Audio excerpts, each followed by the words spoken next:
Statements are incorrect, इसमें से कौन सी इनकरेक्ट है एक्चुअली ये पूछा गया है। इस जो क्वेश्चन है हमारा, जो फोर्थ क्वेश्चन है, उसमें एक्चुअली पूछा गया which of the following statements are incorrect.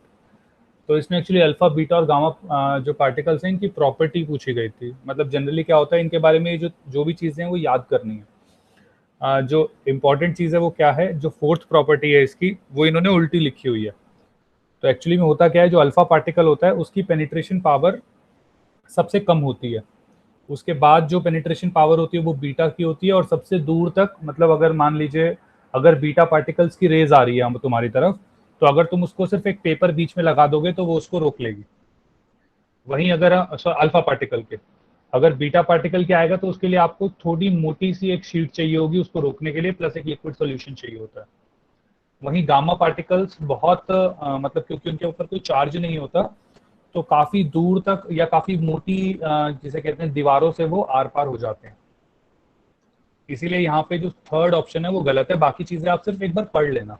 ये एक्चुअली ओलंपियाड में एक बार क्वेश्चन आया था, ये किसी दूसरी डीपीपी में देना था, ये गलती से इसमें आ गया। क्लियर है ये वाली चीज बेटा? Yes sir. Sources of energy का एक्चुअली क्वेश्चन है बेटा। तो इसमें पेनिट्रेशन पावर बतानी है कि कितनी ज्यादा कोई पेनिट्रेट कर पाएगी। Okay, fourth question clear? Question number 20 में डाउट है।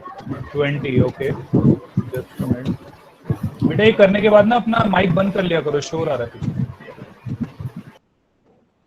ओके, क्या लिखा हुआ है? On applying the same potential difference between the end of a wire, iron और कॉपर सेम लेंथ है, सेम करंट फ्लोज।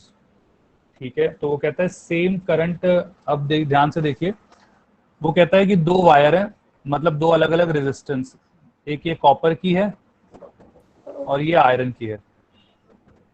ये आयरन है, एक कॉपर की एक आयरन की, दो अलग अलग हमारी वायर्स हैं, उनके अक्रॉस सेम रेजिस्टर डाला गया है, सेम पोटेंशियल डिफरेंस डाला गया है। तो कहता है करंट भी सेम प्रोड्यूस होता है। करंट सेम प्रोड्यूस होता है तो वो कब होगा? जब दोनों रेजिस्टेंस बराबर होंगी। ये तभी हो सकता है। तो एक्चुअली वो इनडायरेक्टली दे रहा है कि resistance of copper is equal to resistance of iron, Fe। इसके बाद उसने क्या कहा?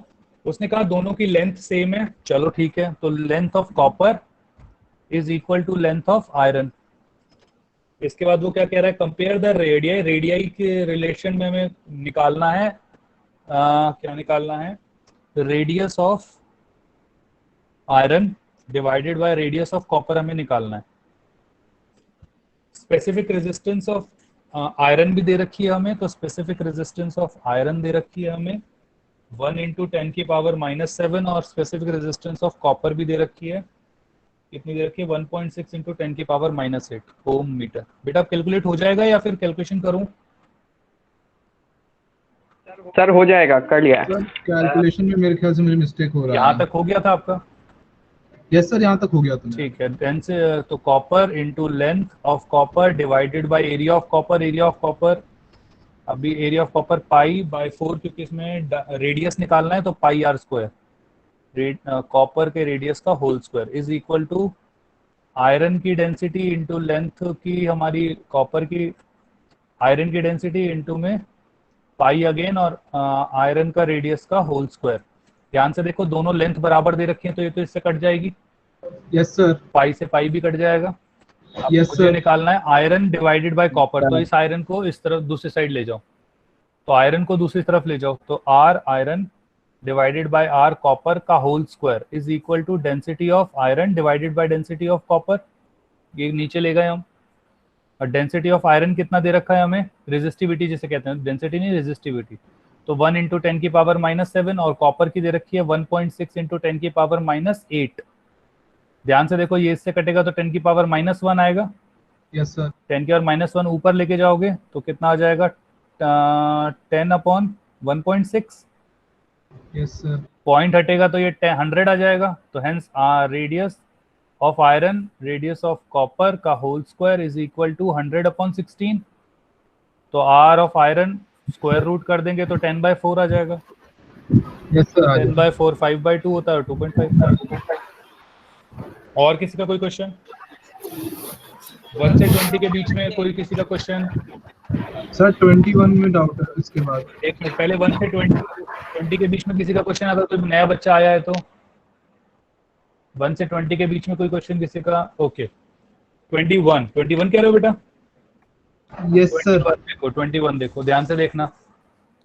21 में क्या कह रहा है वो कह रहा है a piece of silver has a resistance of 1 ohm. तो रेजिस्टेंस ऑफ सिल्वर जो है वो 1 ओम दे रखा है, ठीक है भाई। उसके बाद क्या कहता है वो, what will be the resistant of constantan wire. तो एक मटेरियल है कॉन्स्टेंटन, उसकी रेजिस्टेंस क्या होगी कब? जब उसकी जो लेंथ है वो 1/3 है। तो लेंथ किसके 1/3 है? सिल्वर की। तो मान लो अगर सिल्वर की लेंथ L थी तो सी लिख रहा हूं मैं, कॉन्स्टेंटन की जो लेंथ होगी वो L/3 होगी। उसने कहा जो उसका डायामीटर है वो हाफ है डायामीटर ऑफ सिल्वर के। तो अगर सिल्वर का डायामीटर D है तो DC का डायामीटर D/2 हो जाएगा। Yes sir. उसने क्या कहा, स्पेसिफिक रेजिस्टेंस जो है वो 30 टाइम्स है। तो अगर इसकी स्पेसिफिक रेजिस्टेंस रो है तो स्पेसिफिक रेजिस्टेंस ऑफ 3 हो जाएगा 30 टाइम्स ऑफ रो। अब ध्यान से देखना, कॉन्स्टेंटन की जो फॉर्मूला होगा क्या होगा, डेंसिटी ऑफ LC अपॉन में AC, यही होगा। अब ध्यान से देखना, ये जो चीज है, सबसे पहले तो ये वाली रेजिस्टेंस ऑफ सिल्वर क्या थी, rho L upon area, rho L upon area. ध्यान से देखना, अगर मैं ये वाली चीज density diameter of C is equal to D/2, तो एरिया ऑफ C कितना हो जाएगा, पाई DC, डायमीटर है ना, डायमीटर। तो π/4 इंटू DC का होल स्क्वायर। इसका अगर मैं एरिया निकालूंगा तो ये हो जाएगा π/4 इंटू D का होल स्क्वायर। अब DC का होल स्क्वायर, तो DC का होल स्क्वायर, DC की जगह D आ जाएगा D/2, तो π/4 इंटू D/2 का होल स्क्वायर। तो π/4 into D square divided by 4।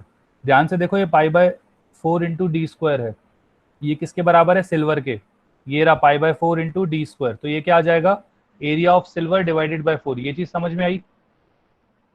Yes sir समझ में आई, बस वो मतलब जो π/4 यस बेटा सर ये एरिया वाला। क्या होता है, हमें डायमीटर दे रखा है, एरिया π/4 D स्क्वायर ही तो होता है। ये अगर सर्कल है, इसका डायमीटर दे रखा है, तो इसका एरिया कैसे निकालोगे? सर डायमीटर का हाफ का नहीं, स्क्वायर रेडियस कर। आ जाएगा ना, रेडियस का स्क्वायर करोगे वो तो। लेकिन यहाँ पे हमें डायमीटर दे रखा है तो मैंने π/4 कर लिया, बात वही पड़ेगी। D/2 का होल स्क्वायर कर दो रेडियस बना के, तो भी तो 4 बाहर ही आएगा। Okay sir. ठीक है सर। हाँ, हेलो सर। क्या हुआ, कौन बोला? सर अगर diameter of copper equal to D/2 है तो रेडियस ऑफ कॉपर भी R/2 लिख सकते हैं? हाँ हाँ बिल्कुल लिख सकते हैं, बिल्कुल लिख सकते हैं, ओके सर। वो बात वही पड़ेगी। अब ध्यान से देखो, डेंसिटी जो कॉन्स्टेंटाइन की 30 टाइम्स ऑफ C है, लेंथ कितनी दे रखी है, लेंथ थी हमारी L/3, तो L/3 लिख सकते हैं। और एरिया निकला हमारा A/4, तो 3 से कटा ये 10 आ गया, 4 सबसे ऊपर चला जाएगा, तो 4 10 जा 40, रो L अपॉन ए, रो L अपॉन ए सिल्वर का था, 1 ओम दे रखा था, तो 40 इंटू 1 40 ओम। क्लियर है?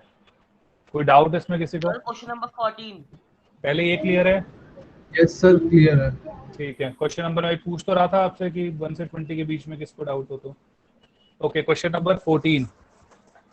ये वाला क्वेश्चन तो फॉर्मूला हमने कराया ही था लास्ट क्लास में, जो हमने कहा था कि हॉलो का है ये।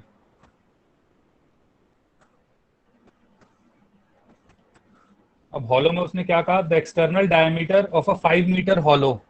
तो 5 डायामीटर 5 है, तो जो रेडियस होगी वो 2.5 हो जाएगी। 2.5 मीटर एक्सटर्नल की बोली है उसने। उसके बाद वो कह रहा है the hollow tube 10 hollow tube is the external diameter of a 5, अच्छा 5 मीटर लॉन्ग है, सॉरी, तो 5 मीटर तो है long, hollow tube is 10 centimetre. तो जो ये वाला डायमीटर है 10 सेंटीमीटर है, 10 सेंटीमीटर है, तो ये रेडियस जो होगा वो 5 सेंटीमीटर रह जाएगा। तो पेपर थोड़ा सा आपका नीचे कर दो। Okay sorry sorry sorry sorry, okay. मैं क्या कह रहा हूँ, ये हॉलो हमारा सिलेंडर था, सिलेंडर 5 मीटर लॉन्ग दे रखा था, उसका जो डायामीटर था वो 10 सेंटीमीटर दे रखा था। तो आधा हो गया तो 5 सेंटीमीटर हो गया हमारा रेडियस उसका। इसके बाद कहता है thickness of the wall is 5 millimetre, तो वो कहता है ये जो थिकनेस दे रखी है ये 5 मिलीमीटर है, राइट। अगर मैं एक्सटर्नल डायमीटर देखता हूं तो 5 सेंटीमीटर को मैं 50 मिलीमीटर लिख सकता हूँ, 50 मिलीमीटर। तो इसका मतलब अगर ये थिकनेस 5 है तो जो मेरा रेडियस होगा ये वाला, ये कितना बच जाएगा, 50 माइनस 45 मिलीमीटर। 45 मिलीमीटर। तो हेंस मेरे पास रेडियस आ गया, एक एक्सटर्नल रेडियस आ गया। अगर मैं से R1 मान लेता हूँ 50 मिलीमीटर, तो R2 कितना हो जाएगा, 45 मिलीमीटर। इन दोनों को मीटर में कन्वर्ट करना पड़ेगा, तो 50 इंटू 10 की पावर -3 मीटर और 45 इंटू 10 की पावर -3 मीटर। लेंथ हमें दे ही रखी है 5 मीटर, और हमें क्या दे रखा है, डेंसिटी दे रखी है कितने, वो रेजिस्टिविटी दे रखी है 1.7 इंटू 10 की पावर -5 ओम मीटर। इनको एरिया हमने याद होगा, हमने लिखा था A1 माइनस A2 पाई R1 square minus R2 square. याद है सभी को, यही किया था हमने। Yes sir. Yes sir. तो बस अब R1 का स्क्वायर और R2 का स्क्वायर की वैल्यू डालना, L 5 मीटर है ही, density R is equal to rho L by A, answer आ जाएगा। ठीक है, हो सकता है आपने यहाँ थिकनेस में दिक्कत करी हो क्योंकि 5 मिलीमीटर यहाँ दे रखी है, तो रेडियस में आपने दिक्कत कर दी होगी, बाकी तो क्वेश्चन वैसा ही है। सर हाँ बेटा। मैंने सेम प्रोसीजर किया था फिर भी आंसर गलत आ रहा है। क्या बाकी सबका भी आंसर गलत आ रहा है? सर 5.7 सही आ रहा था बेटा अपनी सर, आंसर कैलकुलेशन मेरा ही सही देखना आ बेटा। बेटा बाकी बच्चों का भी सही आ रहा है तो एक बार अपनी कैलकुलेशन ही देखना। सर ठीक है। 5.7 आ रहा है मेरा तो। इंटू 10 की पावर -5 नहीं आ रहा? यस सर, वो भी आ रहा है साथ में। तो ठीक आ रहा है ना, मतलब वही तो मैं कह रहा हूँ। हाँ बेटा, नहीं बाकियों सर, का आ रहा है तो आपका भी आ रहा होगा। सर हाँ? आपका 1.7। दो क्या बेटा 1.7? बेटा वो नहीं, वो राइट हैंड साइड में A इक्वल टू A1 माइनस A2 के बाद समझा दो। बेटा ये तो मैंने लास्ट क्लास में बताया था ना। अगर मेरे पास मान लो एक हॉलो, एक इस तरीके से हमें, हमारे पास ट्यूब है, तो इसका एरिया निकालने के लिए हम क्या करते हैं, पहले पूरा एरिया निकालते हैं, उसमें से छोटा एरिया माइनस कर देते हैं। नहीं सर, इसके बाद वाला हमने क्या किया, तो पहले हमने A1 निकाला पाई R1 का स्क्वायर, तो ये पूरा एरिया हो गया, माइनस पाई R2 का होल स्क्वायर, पाई कॉमन लेके मैंने R1 square minus R2 square लिख दिया। अब ये एरिया आ गया, तो इस एरिया को इसके नीचे वैल्यू में डालना है, जो भी हमारी 50 मिलीमीटर करके, जो 50 इंटू 10 की और -3 आया है, -45 इंटू -3, इसको सॉल्व करके यहाँ पे डालना है, और रो L की वैल्यू डाल के हमारी रेजिस्टिविटी आ जाएगी। मैं कैलकुलेट करके दिखाऊं क्या?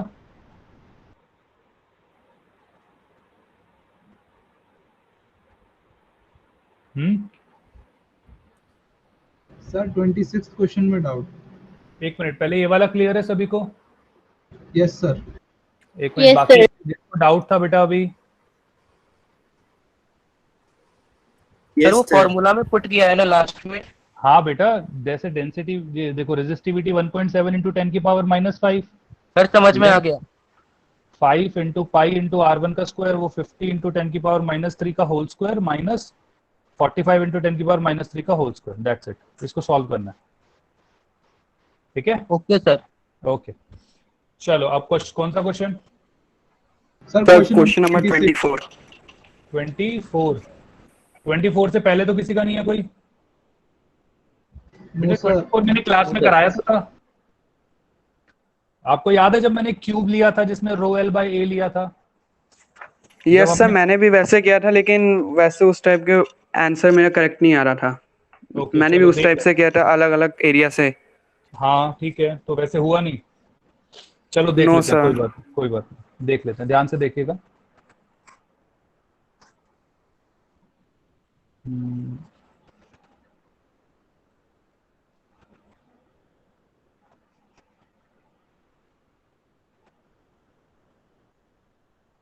ये हमें दे रखा है, ये x एक्सिस, ये y एक्सिस, ये y एक्सिस, ये z एक्सिस, ये 4, ये 1, और हाइट दे रखी है 2। अब उसने बोला रेजिस्टेंस अलोंग, अच्छा सबका दे रखा है रेशियो और उसमें बतानी है किसकी किसकी होगी। एक्स वाई दे रखा है, जेड वाई दे रखा है, सबके ऑप्शन दे रखे हैं। चलो क्या करते हैं, पहले रेजिस्टेंस देख लेते हैं। रेजिस्टेंस हमें बेसिक फॉर्मूला तो पता ही है, रो एल बाई ए, ये तो हम सबको पता ही है। अभी हम ना यूनिट्स पे नहीं जाएंगे, क्यों? क्योंकि यूनिट सबकी सेम है, तो सारी आपस में कैंसिल हो जाएंगी, तो उसमें कोई प्रॉब्लम होने वाली नहीं है। ध्यान से देखिए, अगर मैं एक्स लेता हूं, एक्स, तो एक्स होगा रेजिस्टेंस अलोंग एक्स एक्सिस, तो मतलब जब करंट इस हमारा इस डायरेक्शन में हो रहा होगा, तो इस डायरेक्शन में हो रहा होगा, तो लेंथ रेजिस्टेंस रेजिस्टिविटी तो सेम रहने वाली है तीनों के अंदर ही। लेंथ हमारी हो जाएगी 1 मीटर, 1 सेंटीमीटर, ये वाली 1 सेंटीमीटर, किसी को भी कन्वर्ट करने की जरूरत नहीं क्योंकि सब सेंटीमीटर वगैरह में, और रेशियो निकालना है तो वो अपने आप आंसर आ जाएगा। एरिया ध्यान से देखिए, ये वाला पूरा आ जाएगा। इस एरिया के लिए ये तो हमारी ये लेंथ हो जाएगी, मतलब जो एरिया का लेंथ होगा 4 और ये 2, तो 4 2 जा 8, तो 4 2 जा 8, ये हमारा आर एक्स आ गया। इसी हिसाब से अगर मैं आर वाई निकालता हूं तो मतलब करंट ऊपर की तरफ जा रहा है, करंट ऊपर की तरफ जा रहा है, ऊपर की तरफ जा रहा है, तो हमारी जो लेंथ हो गई वो 2 हो गई, तो रो 2 डिवाइड, अब इसमें एरिया जो होगा ये होगा, तो 4 इंटू 1, 4 इंटू 1, और रो जेड जो होगा तो अलोंग द जेड डायरेक्शन हमारी रेजिस्टेंस, तो जेड डायरेक्शन में होगी तो रो इंटू में जेड, मतलब 4 इंटू में 2 इंटू 1, तो ये हमारे पास आ गया। तो आर जेड हमारा से ट्वाइस ऑफ रो आ गया है, जो ये आया रो एक्स वो हमारा रो बाय 8 आ गया है, और ये आ गया रो बाय 2। ठीक है, अब क्या क्या निकालना है, अगर पहले वाले से ट्राई करते हैं तो हाँ, पहला है R X upon R Y, तो R X upon R Y, R X है रो बाय 8 और आर वाई है रो बाय 2, तो रो बाय 2, रो से रो कैंसिल, ये से कैंसिल, 4, तो ये 1/4 आएगा। क्या 1/4 है? नहीं है, तो फर्स्ट ऑप्शन गलत हो गया। सेकंड क्या है, R Z, R X by R Z, R X कितना है रो बाय 8, तो R X by R Z, तो रो बाय 8, जेड कितना है 2 रो, तो रो से रो कट गया, ये 1/16 आ गया, ये भी सही नहीं है। इसके बाद क्या है, Z by Y, R Z by Y, यही है, आर जेड बाय वाई, तो आर जेड है हमारा 2 रो और आर वाई है रो बाय 2, रो से रो कट गया, 2 ऊपर चला गया, 4 आ गया, और ध्यान से देखिए R Z by R by 4, third option is correct. Clear है ये वाली चीज? किसी को डाउट है इसमें? No sir, no yes sir, doubt. Clear है। क्लियर हो Yes, गया? sir. हाँ बेटा, क्वेश्चन नंबर 26 सर। 24 क्लियर है ना? यस सर, 24 क्लियर है। ओके बेटा, 20 कौन सा? 6, 26। ओके, क्या लिखा हुआ है, calculate the resistivity of a material, इसमें क्या दिक्कत है? ये तो डायरेक्ट फॉर्मूला लगाना है। सर इसमें मेरे से कैलकुलेशन नहीं हो रहा, मतलब लास्ट में कैलकुलेशन मिस्टेक हो रही है, मतलब बेटा किसी की नहीं हो रही क्या इसमें? ये तो आसान है, वो 0.4 ग्राम मिलीमीटर नहीं है, मिलीमीटर है, जी रहने देना उसमें, वो गलती से आ गया होगा। यस सर, बेटा? सही आ रही है कैलकुलेशन। ठीक है बेटा, वो एक बार कैलकुलेशन नहीं कर बेटा।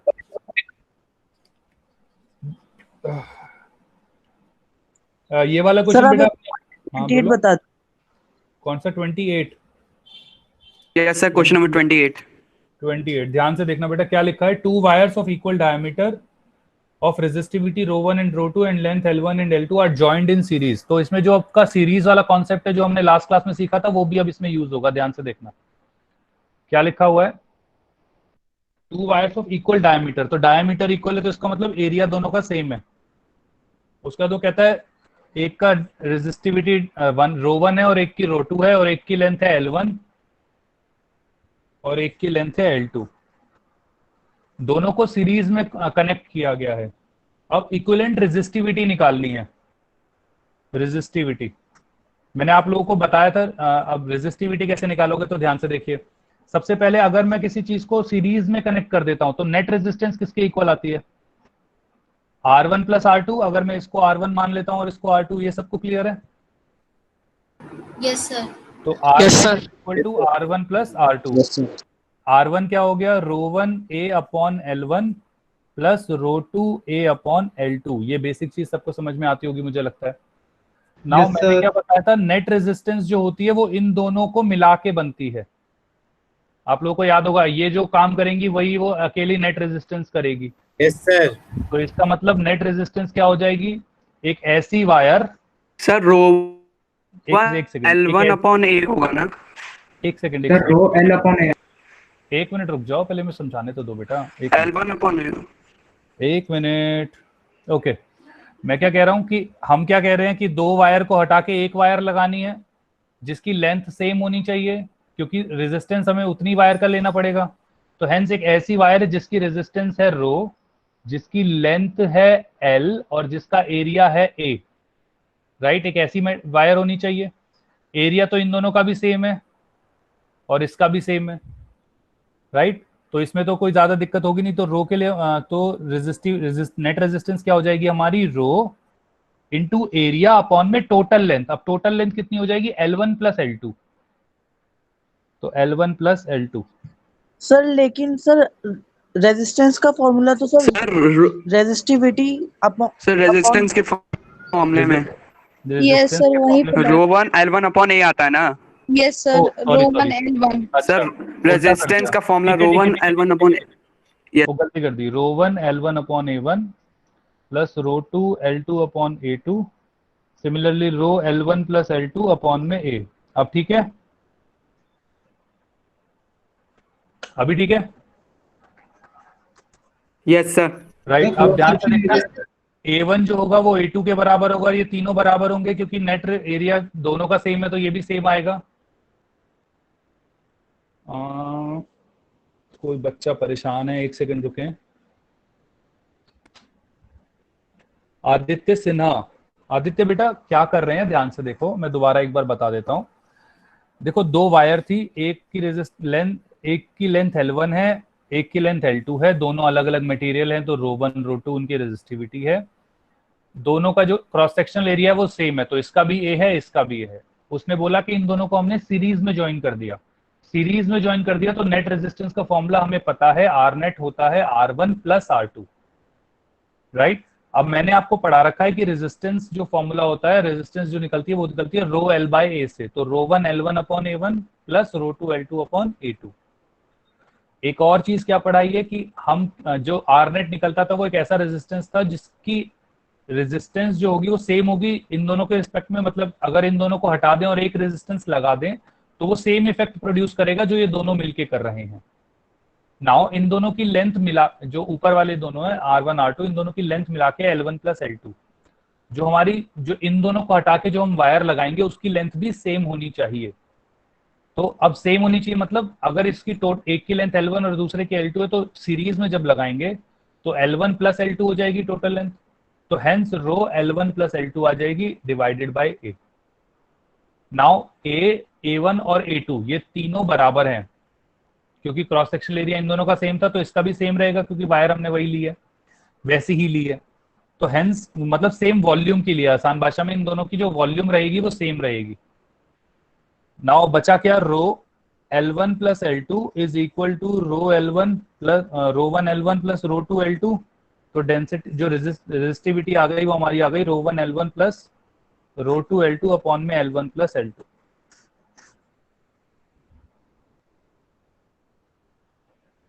क्या ये चीज क्लियर हुई? Yes sir. Yes sir. Yes sir. ठीक है, और कोई क्वेश्चन बताएं। Sir question number 31।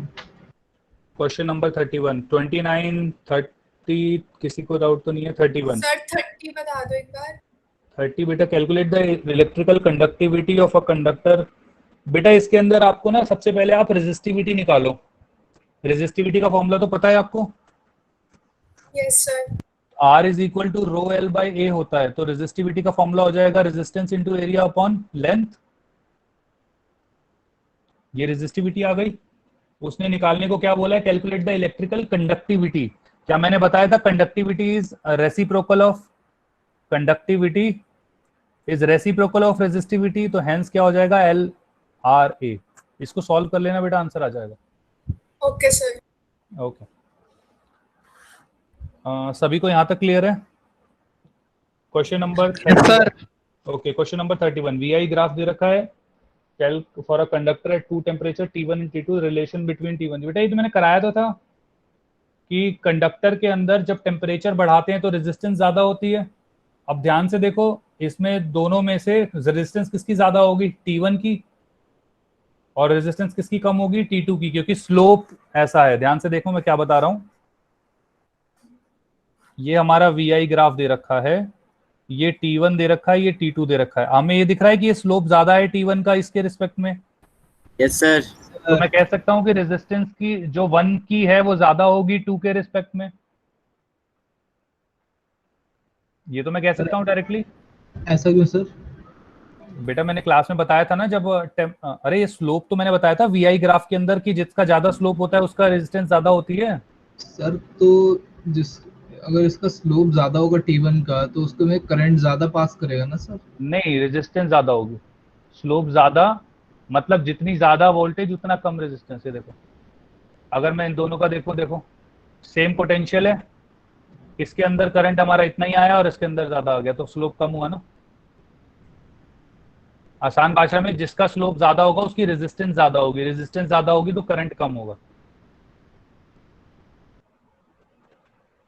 क्लियर है बेटा ये? नहीं। और मैंने जब VI ग्राफ के बारे में बताया था तो ये चीज बताई थी स्लोप के रिगार्डिंग, tan थीटा करके। यस सर, ये क्लियर है। Yes sir. बेटा आप यस सर, इट क्लियर है।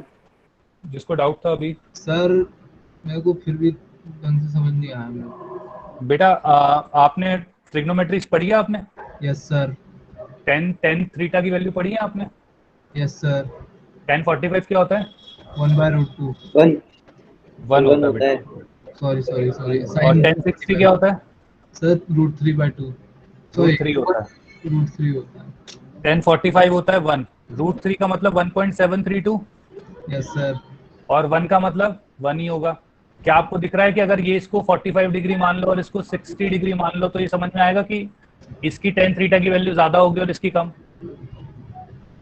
यस सर वो तो है, बस मेरे को ये रेजिस्टेंस ही है। ये मैं बता रहा हूँ कि इसका जो स्लोप होता है V/I, इसको रेजिस्टेंस कहते हैं, और ये रेजिस्टेंस स्लोप के बराबर होता है, और अगर जितना एंगल ज्यादा होगा उतना ज्यादा बढ़ेगा। ये सर आप समझ में आ गया। ठीक है, तो अब क्या हुआ, रेजिस्टेंस R1 का ज्यादा R2 के रिस्पेक्ट में।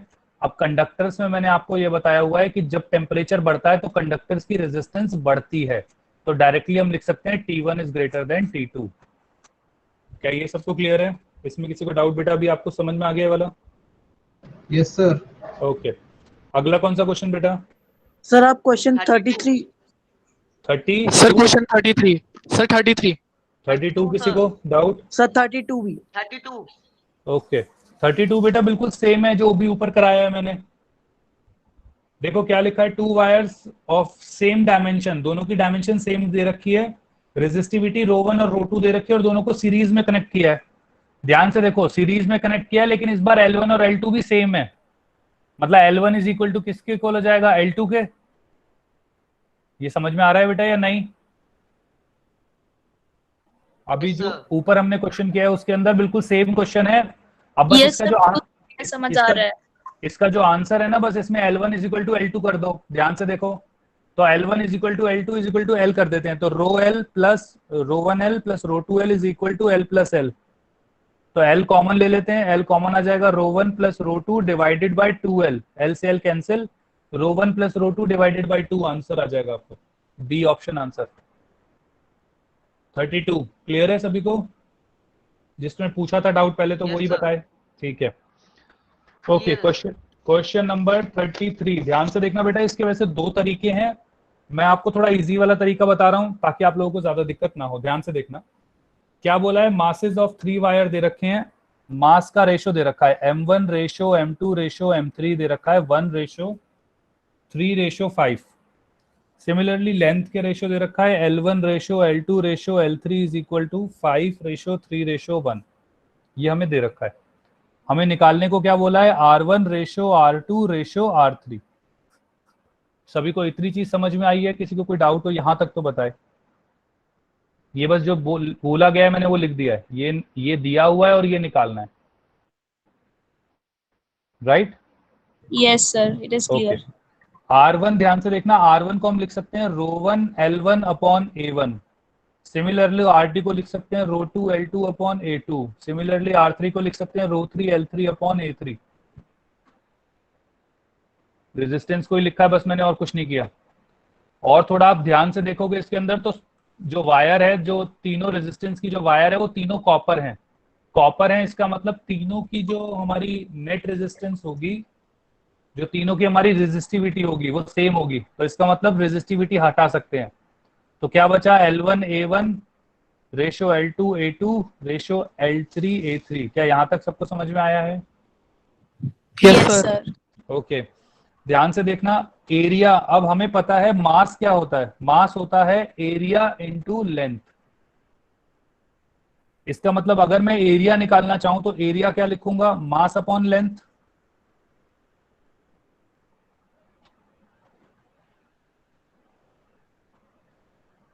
नाउ अब A1 की जगह मैंने क्या लिख दिया, मास अपॉन लेंथ रख दिया, तो क्या लिखूंगा L1। अब A1 एरिया है तो M मास 1 M भी L1 होगा और L भी 1 होगा, तो सर M1 एरिया, अब एरिया इंटू लेंथ तो वॉल्यूम होता है ना?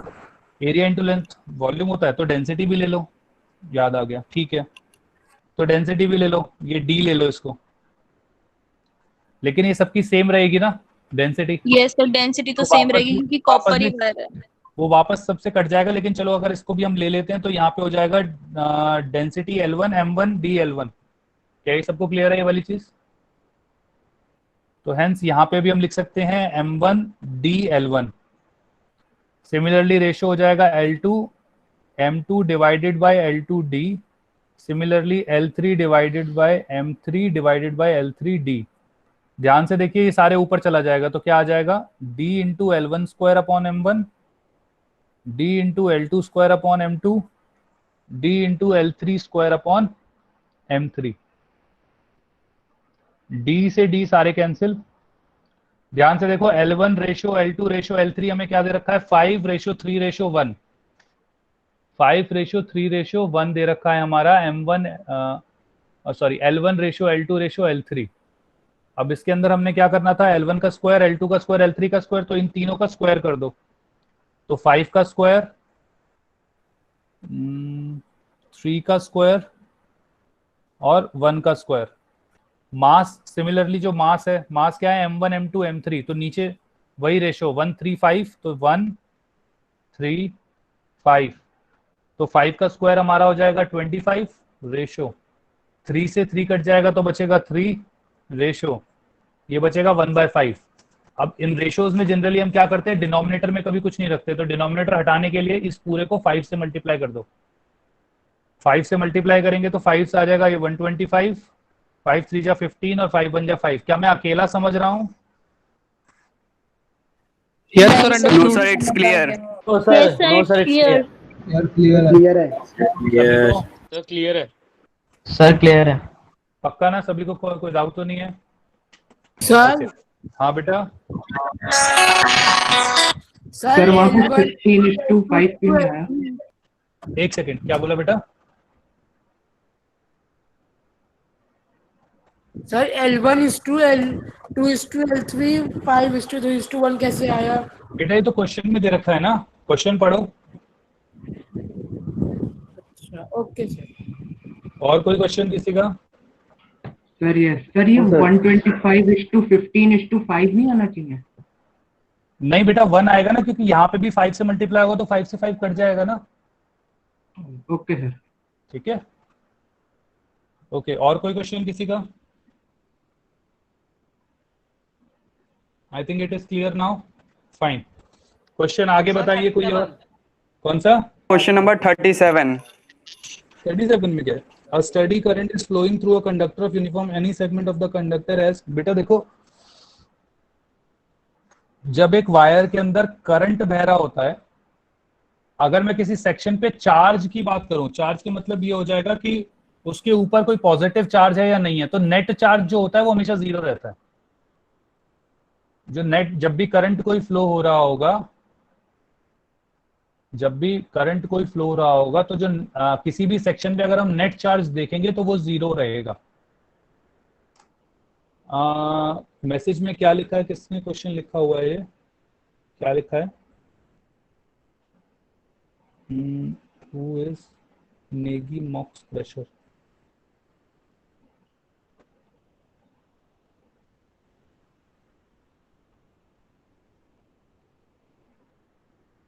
सर आदित्य सिन्हा बोल रहा है कि आप क्वेश्चन भी पढ़ के बता दो। सर क्वेश्चन को भी बोल देना प्लीज।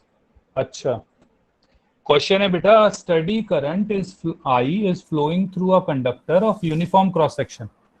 एक स्टडी करंट है आई जो फ्लो कर रहा है किसी भी क्रॉस सेक्शन के अक्रॉस, राइट। तो any segment of the conductor, कोई भी एक सेगमेंट हमने ले लिया ये वाला फॉर एग्जांपल, उसमें क्या चार्ज होगा? जीरो चार्ज होगा, ओनली पॉजिटिव चार्ज होंगे, ओनली नेगेटिव चार्ज होगा, या चार्ज जो होगा वो प्रोपोर्शनल होगा करंट से? तो जीरो होगा, पॉजिटिव होगा, नेगेटिव होगा, या चार्ज जो है वो प्रोपोर्शनल होगा करंट से, ये पूछा हुआ है।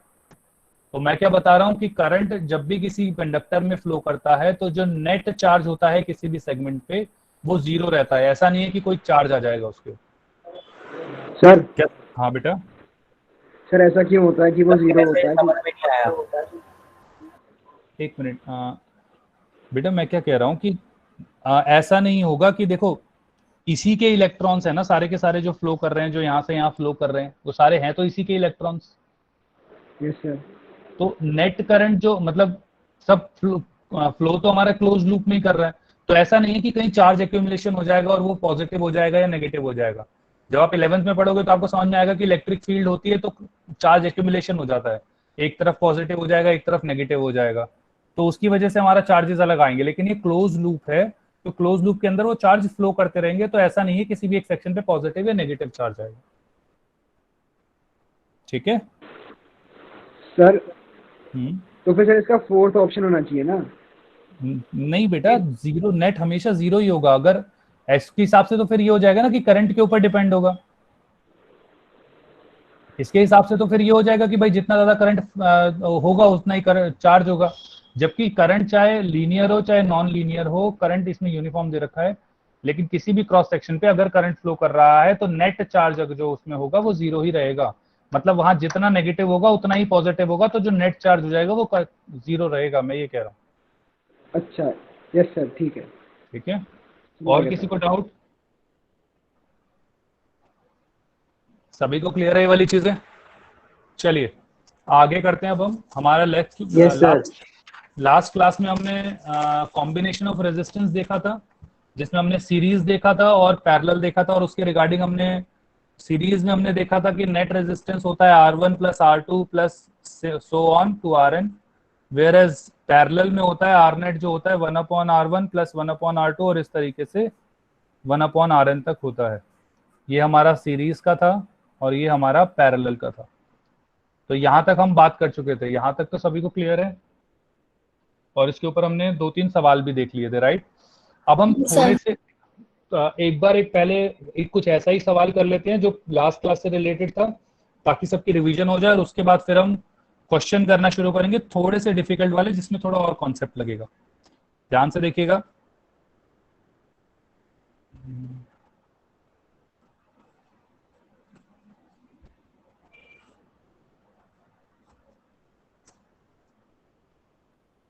ये A, ये B, ये 6, ये 6, ये 12, ये 12, ये 3। नेट रेजिस्टेंस बताएं जल्दी, बना लेना एक बार आराम से, लेकिन ये नहीं कि हाँ बेटा बोलो बोलो।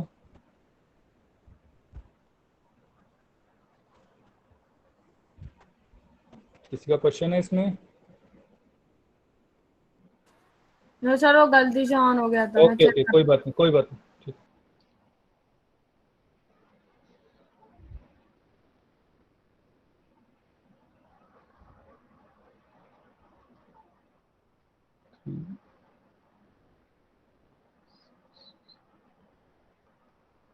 9 ओम।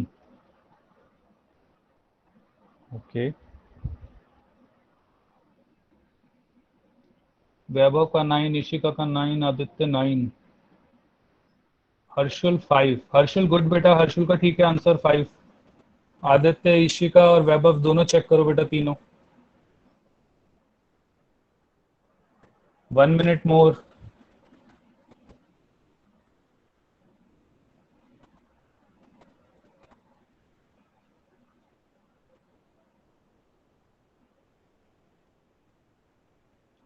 ये आंसर सुनने के बाद सब टाइप तो नहीं करना शुरू कर देते?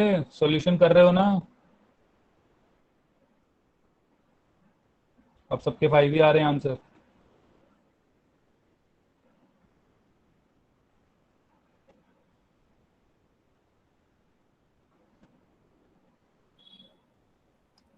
ओके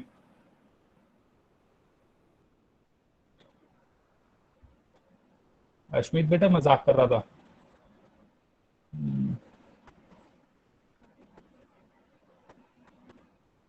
ओके चलिए ध्यान से देखते हैं, एक बार इसको सॉल्व कर लेते हैं। क्या कह रहा हूं मैं, 6 ओम 6 ओम आपको दिख रहा होगा ये डायरेक्टली कि ये पैरेलल में है, तो 6 और 6 3 हो जाएगा। तो एक और बार डायग्राम बना लेते हैं, इसको 3 ओम लिख लेते हैं। इसके बाद ध्यान से देखिए 12 12 भी हमें डायरेक्टली दिख रहा है कि ये पैरेलल में है, तो ये कितना हो जाएगा 6 ओम। क्या ये सभी को क्लियर है इतनी चीज? Yes sir. ध्यान से देखिए Yes, 3 और 6 2 ओम हो जाता है। 3 और 6 का पैरेलल तो हम काफी बार कर चुके हैं, तो ये हमारा हो जाएगा 2 ओम और ये 3 ओम है। 3 और 2 हमारा 5 ओम आंसर। किसी का नहीं हुआ हो तो एक बार चेक कर ले प्लीज अपना यहाँ से।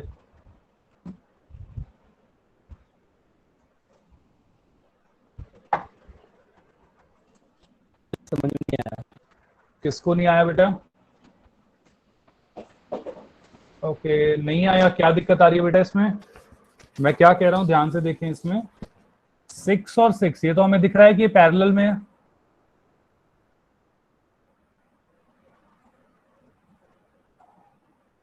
देखो 6 और 6 पैरेलल में, इसको मैं R1 मान लूं, इसे मैं R2 मान लूं, तो इसकी नेट रेजिस्टेंस क्या हो जाएगी? R1 R2 divided by R1 plus R2। आपको याद होगा डायरेक्ट फॉर्मूला बताया था मैंने।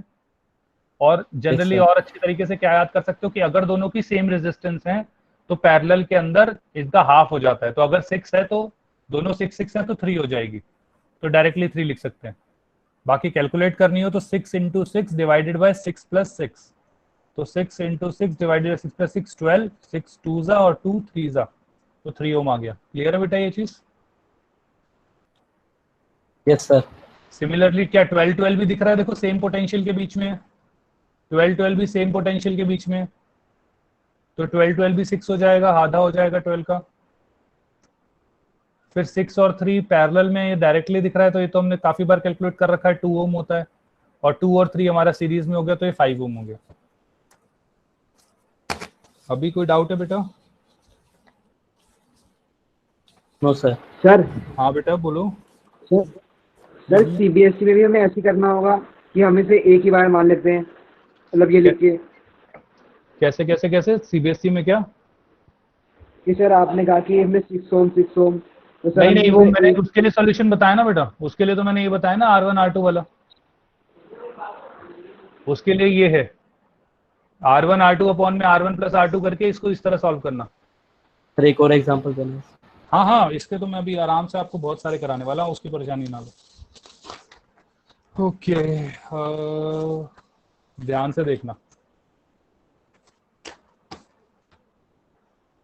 अगर मैं ले लो कोई और एग्जांपल लेता हूँ, एक सेकंड रुकिएगा।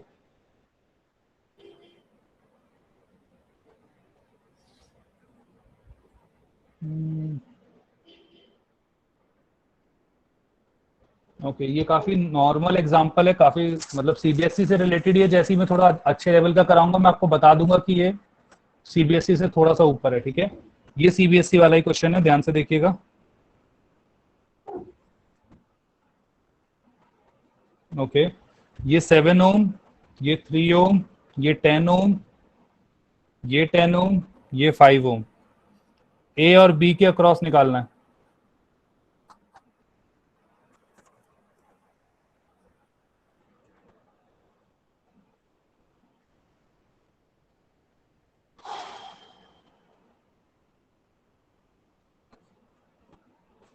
स्क्रीन क्लियर नहीं है सर। स्क्रीन क्लियर नहीं है? एक सेकंड। क्लियर है बेटा? सर क्लियर है। Sir clear. क्लियर है, आपको नेट देखना पड़ेगा अपना। मेरी तरफ से क्लियर है। ओके सर ये ट्रायंगुलर वाले में कैसे होगा? मैं बताता हूँ। सर निकालना क्या है? नेट रेजिस्टेंस बेटा, और अभी कुछ नहीं सिखा रहा, अभी नेट रेजिस्टेंस निकालनी है।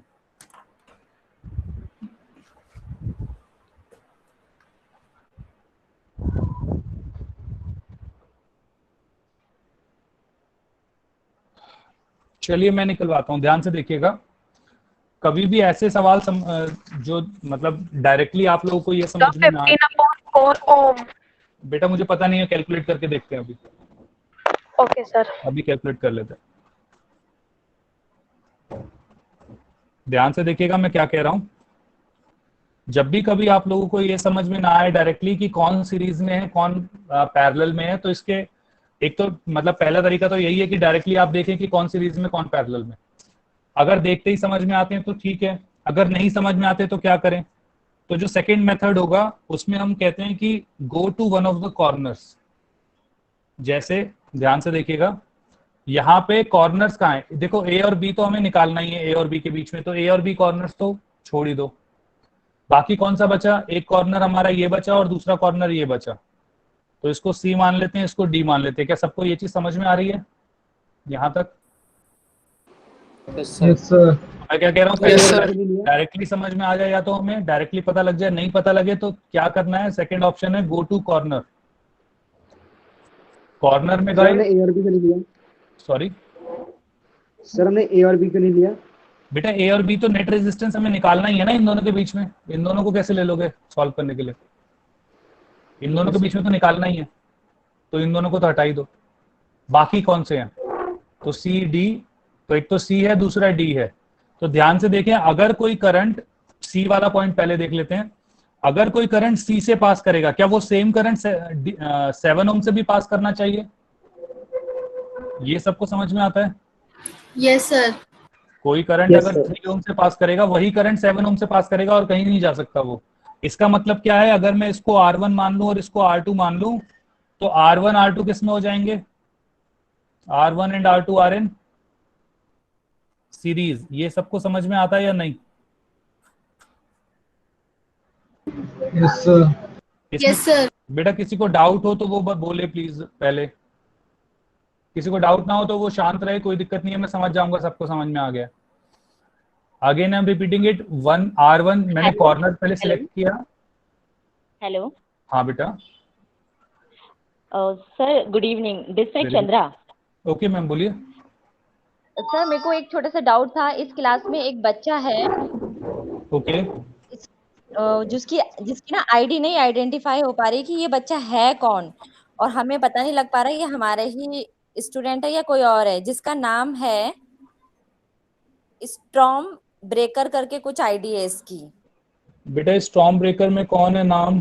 सर उसने एग्जिट कर दिया, सर उसने लीव कर दिया। मैम क्लास लीव कर दिया। सर प्लीज इसको ना नोट कर लो, क्योंकि ये बच्चा आता है क्लास के अंदर और ये नहीं पता कि हमारे इंस्टीट्यूट का है भी या नहीं है। हम लीव कर दिया तो नहीं होगा। चलिए ठीक है, मैं ध्यान रखूंगा। ठीक है सर। ठीक है ma'am. Okay sir, thank you so much. Thank you.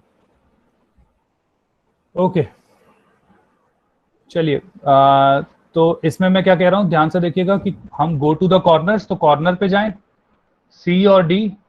तो अगर हम सी पे पहुंच गए पहले, तो हमने देखा कि सी पे हमने देखा कि जो करंट 3 ओम से जाएगा वही करंट हमारा 7 ओम से जाएगा।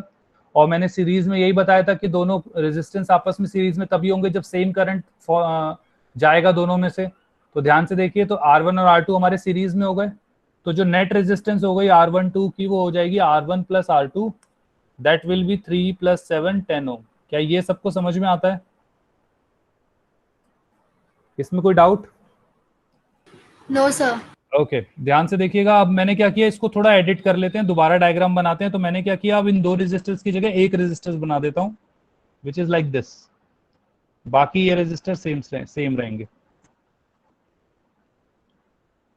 ए बी, ये डी, ये हमारा 10 ओम आ गया, ये 10 ओम हो गया, ये 10 ओम आ गया 5। सबको दिख रहा है? ये दोनों जो हैं ये R1 2 ले लेते हैं और इसको हम R3 ले लेते हैं, R3। क्या सबको दिख रहा है R1 2 और R3 पैरेलल में? ओके तो हम क्या कह सकते हैं अब डायरेक्टली कि R1 2 and R3 are in parallel. क्यों? क्योंकि देखो सेम पोटेंशियल्स के बीच में, ए और डी पॉइंट्स के बीच में, दोनों के दोनों। तो हेंस इसकी नेट रेजिस्टेंस क्या हो जाएगी? अगर मैं लिखूं R13, डायरेक्टली लिख रहा हूं R13, क्या हो जाएगा? Is equal to R12 plus R3। या डायरेक्ट फॉर्मूला लिख सकते हैं R13 का क्या? R12 × R3 divided by R12 plus R3। इस तरीके से आपको सीबीएसई में करना है, इसीलिए प्रॉपर करके दिखा रहा हूं मैं। तो यहाँ पे क्या आ जाएगा 10 इंटू 10 अपॉन में 10 plus 10, 10 into 10 100 divided by 20 which is 5। तो हेंस R13 इज 5 ओम। तो हेंस ये दोनों रेजिस्टर हट के एक रेजिस्टर आ जाएगा। तो ये रेजिस्टर हो जाएगा कुछ इस तरीके से 5 ओम। इसको हमने लिखा R13, ये 5, ये 10, ये B, ये A। वापस से अब हमने क्या किया, कॉर्नर पकड़ा। ध्यान से देखिए, जो करंट यहां से जाएगा वही करंट यहां से जाएगा। इसको अगर मैं R4 लिख लेता हूं तो हेंस में क्या लिख सकता हूं, R13 and R4 are in series. तो हेंस R14 क्या हो जाएगा directly, R13 plus R4 which is 5 plus 5, तो 10 ओम आ जाएगा। तो हेंस अब इन दोनों को हटा के भी एक रेजिस्टर लगा दें। तो एक रेजिस्टर लगा दिया तो ये रेजिस्टर हो गया, ये A, ये B, ये 10 ओम 10 ओम 10 ओम। वापस से ये R14 बोला मैंने, इसको R5 ले लो। ये दोनों अगेन पैरेलल में आ गए। अब हमारी समझ में आ गया कि 1 R14 and R5 are in parallel. तो हेंस क्या हो जाएगा, R15 जो हमारी नेट रेजिस्टेंस आ जाएगी वो डायरेक्टली आ जाएगी R14 इंटू R5 अपॉन में R14 प्लस R5, वही 10 इंटू 10 अपॉन में 10 प्लस 10, तो 5 आंसर आ जाएगा। सर ये लास्ट वाला पार्ट समझ नहीं आया, वो कौन सा पैरेलल है सर, लास्ट वाला। ये वाला? यस सर, यस बेटा सर। 5 और 5 दोनों हमारे सीरीज में थे तो 10 आ गया। तो दोनों हटा के मैंने एक रेजिस्टर लगा दिया। अब ध्यान से देखो, ये जो दो रेजिस्टर हैं दोनों हैं तो ए बी के बीच में ही, क्योंकि पोटेंशियल इन दोनों का अक्रॉस, मतलब कनेक्टिंग वायर का तो कोई पोटेंशियल रेजिस्टेंस होती नहीं है, तो पोटेंशियल डिफरेंस नहीं रहेगा। तो अगर इस तो हेंस इन दोनों के अक्रॉस जो रेजिस्टेंस होगी, मतलब पोटेंशियल डिफरेंस होंगे, दोनों के अक्रॉस सेम होंगे। तो हेंस 10 और 10 भी हमारे वही पैरेलल में आ गया, जैसे ऊपर आया था ये वाला 10 और 10। Okay sir. सर नीचे में जो लास्ट वाला पॉइंट है वहां पे सर 10 प्लस 5 होना चाहिए ना, 5 प्लस 5 कैसे होगा? बेटा 5 प्लस 5 ये R3 और R4 है ना, ये वाले 5 और 5 ये वाले होंगे ना, तो 5 प्लस 5 ही तो आएगा। 10 प्लस 10 5, 10 प्लस 10 क्यों आएगा सर? लेकिन हम तो कॉर्नर से लेते हैं ना हमेशा। कॉर्नर से लिया ना, देखो कॉर्नर जब मैंने पकड़ा तो करंट यहाँ से इधर फॉलो करेगा ना, इसको और कहीं से तो जा नहीं सकता, ये वाली तो ले नहीं सकते क्योंकि इसके अक्रॉस तो निकालना ही है मुझे। तो कॉर्नर यही बचा, तो यहाँ से यहाँ जाएगा तो सीरीज ही तो होगी बेटा। Okay sir. ओके, क्या ये सबको क्लियर है पूरा मेथड? Yes sir. इसमें किसी को एक बार लिख लो सभी। लास्ट में जो अभी आपने बताया वो मुझे अभी क्लियर नहीं हुआ। हम ऐसे भी तो कर सकते थे कि 10 और 5 को सीरीज में ऐड करते और फिर उससे एक मिनट रुको, आप क्या कह रहे हो, इस वाली चीज को 10 और 5 को सीरीज में लेने की? नो सर, ये दो जो बीडी और एडी के बीच में है। बीडी और एडी में यही तो कह रहा हूं, दोनों सीरीज में ही तो है बेटा। 5 5 ही तो आएगा, 10 आया, ये सीरीज में ही तो थे सर। बीडी और ए बी बी बेटा, ए बी को कैसे लोगे, क्योंकि निकालना तो मुझे ए से बी के रिस्पेक्ट में ना, करंट तो ए से बी जा रहा है। सर मुझे पोटेंशियल डिफरेंस और वो कंडक्टिंग वायर वाला कॉन्सेप्ट नहीं समझ में आ रहा, तो फिर मुझे उसमें प्रॉब्लम हो रही है पैरेलल और सीरीज को फाइंड आउट करने में। नहीं, पैरेलल और सीरीज में मैंने क्या बोला था कि अगर सेम पोटेंशियल हो, जैसे ऊपर देखो ये वाला सेकंड डायग्राम 10 और 10 है, ये दोनों ए और डी के बीच में ही है, तो दोनों सेम पोटेंशियल डिफरेंस है दोनों के बीच में, सेम पॉइंट्स के बीच में, सेम पॉइंट्स के बीच में, तो दोनों पैरेलल हो गए। वहीं अगर मैं कहता हूं सीरीज, तो सीरीज में क्या बोला मैंने कि जो करंट 3 ओम से जा रहा है, अगर वही करंट हमारा 7 ओम से जाएगा तो ये दोनों सीरीज में हो जाएंगे। सिंपल। बाकी और क्वेश्चन करते हैं, उससे और शायद क्लियर हो। क्या ये वाला क्लियर है? सबने लिख लिया ये वाला क्वेश्चन? Yes sir. इसमें किसी ये वाला क्वेश्चन लिख लिया सभी ने? Yes sir. ओके, चलो अगला करते हैं एक बार, उससे थोड़ा और शायद क्लियर हो। ध्यान से देखना।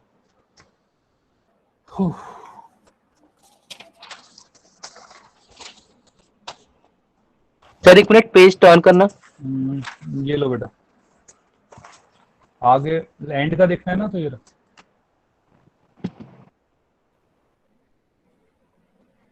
सर हो गया। ओके सर हमने ए बी से स्टार्ट क्यों नहीं करा था? बेटा ए बी से इसलिए नहीं क्योंकि ए बी के बीच में तो लेना ही है ना। ए बी मतलब एक्चुअली क्या है, अगर मतलब इसमें होता क्या है, मैं एक बार थोड़ा सा बता देता हूं। अभी आप क्या कह रहे हो कि मान लो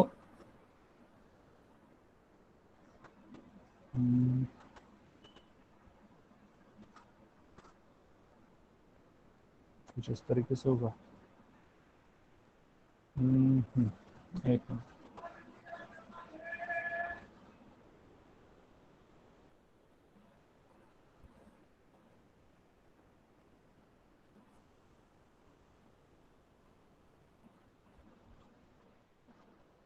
मान लो ये क्वेश्चन है, ये वही ए बी है।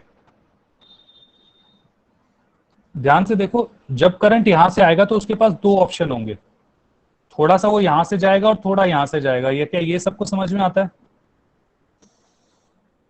Yes sir. अब जो करंट इधर चला गया I1 वो यहां पे आएगा, जो करंट I2 चला गया वो यहां से आएगा, और ये करंट यहाँ पे I1 I2 सारे दोनों मिलके टोटल करंट I हो जाएगा। तो जो नेट रेजिस्टेंस होगी वो पहले हम देखते हैं, मतलब ओवरऑल कैलकुलेट करनी पड़ती है। तो डायरेक्टली अगर तुम देखो सीरीज कैसे कर दोगे, तुम क्या कह रहे हो इस ए बी को और इसको हम सीरीज में क्यों नहीं कर सकते? क्योंकि ये अलग करंट इसमें फ्लो कर रहा है, इसमें अलग फ्लो कर रहा है, इसमें अपने पोटेंशियल डिफरेंस के हिसाब से कर रहा है, इसमें अपने पोटेंशियल डिफरेंस के हिसाब से कर रहा है, इसलिए नहीं कर सकते। सर ए और बी करंट का सोर्स है। ए और बी नहीं, करंट फ्लो कर रहा है उसमें से, सोर्स नहीं है। सोर्स तो यहाँ हो गया, सोर्स एनर्जी वगैरह का जो पोटेंशियल डिफरेंस क्रिएट करने का सोर्स तो ये है। इसमें से इसके अक्रॉस फाइंड आउट करना है। अभी आपका ये क्वेश्चन था ना कि ए बी, और मान लो अगर मैं इसको सी बोलता हूँ या डी बोल देता हूँ, तो ए बी और बी डी को हमने सीरीज में क्यों नहीं लिया? तो वो ये वाला केस था, क्योंकि सीरीज में तब लोगे जब सेम करंट फ्लो करेगा। यस सर, समझ में आ गया। यस समझ आ गया। ओके ठीक है, ओके बेटा। अब इस क्वेश्चन को सॉल्व करके देखो, इस क्वेश्चन को सॉल्व करके देखो, आर नेट कितना आएगा आप लोगों का, net resistance for this circuit.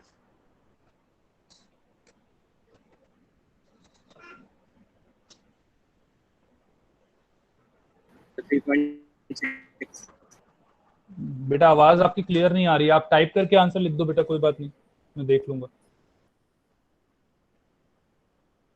18/5 विशेष आपने बोला था अभी। Yes sir. ठीक है, सबका ही 33.6 आ रहा है। 9 और 6, देखिए 3 और 6 सबको ये दिख रहा है कि जो करंट I1 यहां से निकलेगा वही करंट यहाँ 6 ओम में जाएगा, तो 3 और 6 हमारा हो जाएगा सीरीज में, तो 3 और 6 इज 9। तो हमारा जो दूसरा डायग्राम बन जाएगा वो कुछ ऐसा बन जाएगा, 9 और 6, और ये दोनों हमारे किस में हो जाएंगे, पैरेलल में। तो 9 6 और 9 + 6 15, तो 3 2 3 5 18/5 3.6, राइट। क्या सभी को ये चीज क्लियर है? Yes sir. इसमें किसी को डाउट हो तो बताएं। ओके चलिए नेक्स्ट क्वेश्चन देखते हैं, ध्यान से देखिएगा। सर पेज पलटना एक सेकंड। पेज ये लो बेटा।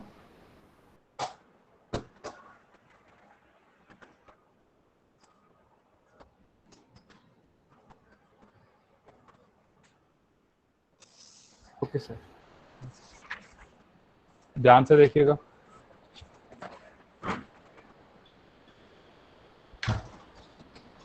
एक और क्वेश्चन है, ध्यान से देखिए। ये एक रेजिस्टर, ये दूसरा, ये तीसरा। ये काफी कॉमन है, आप लोगों को डीपीपीज में मिलेगा, लेकिन मैं एक बार प्रैक्टिस के लिए आप लोगों को पहले ही करा रहा हूँ। कभी ऐसा क्वेश्चन आ जाए तो किस हिसाब से करना है। तो हमें निकालना है नेट रेजिस्टेंस ए और बी के अक्रॉस, ठीक है। ये 3 सी डी ई एफ, ये 3 ओम, ये 3 ओम, ये 6 ओम, 6 ओम, 6 ओम, ये 3 ओम, 3 ओम, 3 ओम, 3 ओम। नेट रेजिस्टेंस निकालनी है across A B, across A B net resistance निकालनी है। सर ब्लर हो 1 मिनट बेटा, मैं देख लेता हूँ। नहीं बेटा साफ है, साफ है।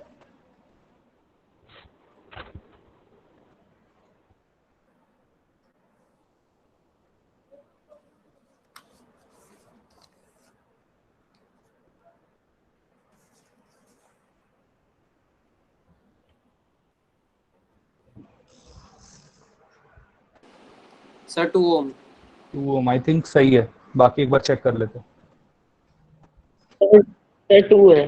2 ओम ही आ रहा है। ध्यान से देखिएगा, वापस से मैं क्या कह रहा था कि वही सेम प्रोसेस, अगर डायरेक्टली समझ ना आए तो फाइंड द कॉर्नर्स। कॉर्नर्स हमने देखे तो कॉर्नर सी भी हो सकता है, डी भी हो सकता है, ई भी हो सकता है, एफ भी हो सकता है। जब मैं इस सब में अगर हम ध्यान से देखें तो सी डी ऐसा ही है जहां पे जब मैं यहाँ पे जो करंट जाएगा वो 3 ओम से जाएगा। तो अगर मैं इसको R1 मान लेता हूँ, इसको R2 मान लेता हूँ, तो ध्यान से देखिए ये दोनों सीरीज में हो जाएंगे। क्या सबको ये चीज क्लियर है? तो hence yes sir. R1 R2 हमारे सीरीज में हो गए, तो 3 ओम हमारा 6 ओम हो गया। तो हेंस पूरा डायग्राम सेम रहेगा, बस यहाँ पे एक रेजिस्टर आ जाएगा हमारा 6 ओम का।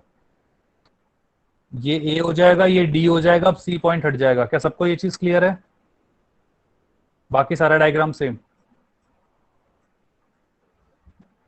आप लोग भी पूरे डायग्राम बनाना ताकि आगे जब रिवीजन करो कभी तो ध्यान रहे। हो सकता है मैं ना बनाऊं, लेकिन आप जरूर बनाना है आप लोगों को। तो again E F F okay. ध्यान से देखिएगा, अब आपको दिख रहा होगा A और D के बीच में जो 6 ओम है, क्या ये दोनों पैरेलल में है? तो दोनों हटके क्या मतलब 3 ओम आ जाएगा। तो ये हमारा था 1 2, ये था R3। तो इन दोनों को हटा के हमने एक सिंगल रेजिस्टर लगा दिया A और D के बीच में। Excuse me sir. हाँ बेटा। सर AD और DE सीरीज में नहीं है? AD और D बेटा वो तो बाद में आएंगे ना, पहले तो हमारे जो AD पे 2 रेजिस्टर है, पहले उनको तो सॉल्व कर लें। सर ऐसा नहीं कर सकते कि पहले AD को सॉल्व कर? नहीं, पहले तो ये होगा ना, ऐसे कैसे होगा? देखो जो AD से करंट जाएगा अगर इस तरीके से, तो DE में यहाँ से भी करंट जा रहा है और यहाँ से भी जा रहा है, तो ऐसे कैसे हो जाएगा? देखो जब यहाँ से करंट जा रहा होगा तो यहाँ से भी जाएगा, यहाँ से भी जाएगा, दोनों मिला के यहाँ जाएगा। तो ऐसे कैसे कर दोगे? Okay sir okay. जब इन दोनों को रजिस्टर सॉल्व करोगे तो वो जाएगा ना इधर। ओके, तो यहाँ पे हमारा आ गया AD और DE। तो ये 3 ओम अगेन, ये 6 ओम। क्या सभी को ये चीज क्लियर है? तो ये F हो गया हमारा। ध्यान से देखें, दोबारा से वैसा ही सेम सर्किट बन गया, 3 3 और 6। 3 3 6 था, तो यहाँ पे भी देखिए वापस से 3 3 6 ही बन गया। तो हमारा इस देखो 3 3 हमारा वापस से सीरीज में, तो 6 हो जाएगा, 6 6 अगेन पैरेलल में, तो 3 हो जाएगा। तो मैं डायरेक्ट लिख रहा हूं, तो A से जो E हो जाएगा वो हमारा 3 ओम अगेन हो जाएगा। फिर E से F हमारा अगेन 3 ओम दे रखा है, और A से F हमारा अगेन 6 ओम दे रखा है। ध्यान से देखिए 3 3 6, 3 3 अगेन सीरीज में, 6 6 अगेन पैरेलल में, तो ये अगेन 3 आ जाएगा। तो हम क्या लिख सकते हैं? A से E, A से F 3, और ये हमारा B। तो जो हमारा शुरुआत में हमें ये 3 दे रखा था, ये 3। ध्यान से देखिए 3 3 भी हमारा सीरीज में, तो 3 3 हमारा 6 हो जाएगा, और 6 और 3 पैरेलल में हो जाएगा। 6 और 3 ये पैरेलल में हो गया, तो हमारा 2 ओम आंसर। किसी को डाउट है इसमें तो बताए।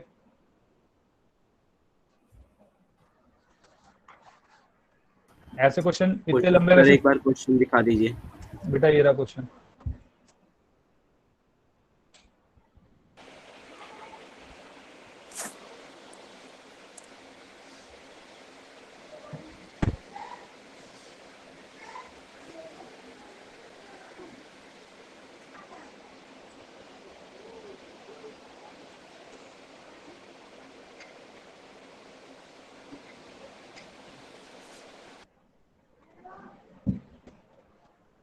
हो गया सभी का? मैं आगे बढ़ूं? सर 1 मिनट, पेज नीचे करना। लो बेटा।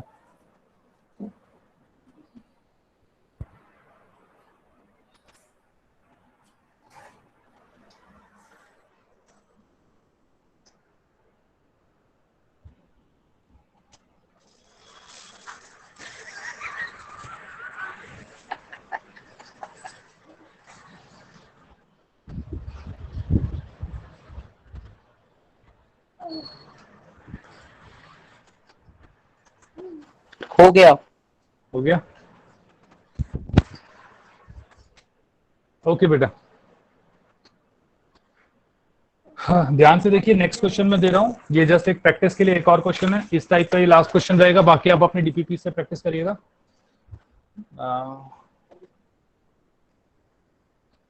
ओके,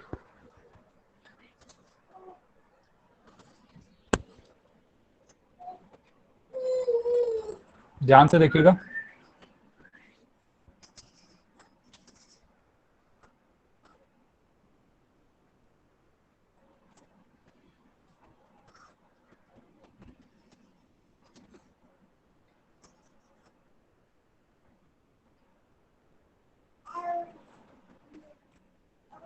ए, ये पॉइंट बी, ये 3 ओम अगेन, ये 3 ओम, ये भी 3 ओम, ये भी 3 ओम, ये 5 ओम है सेंटर में, बाकी सारे 3 ओम है। 3 3 3 3। इसी प्रोसेस से करिए, देखिए क्या आता है, जल्दी बताइए।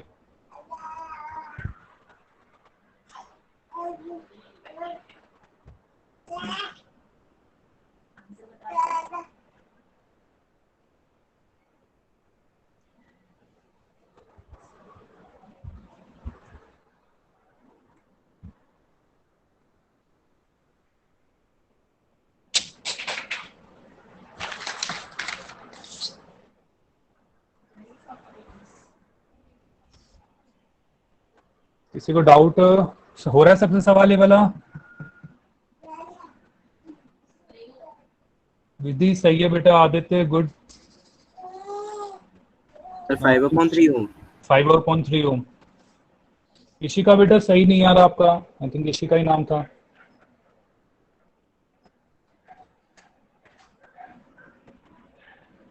वन 1.25 आपने लिखा था, कौन था बच्चा? इशिका ही बेटा, इशिका कंसल, एक बार आप देखिएगा, 1.25 नहीं आएगा बेटा, 5/3 है, 1.66 या 1.67।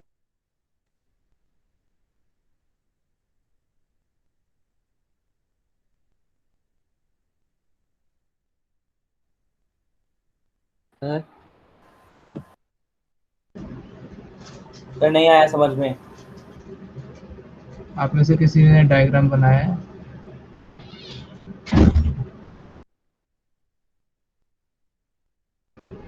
भाई हाँ आप भाई में से मैंने किसी?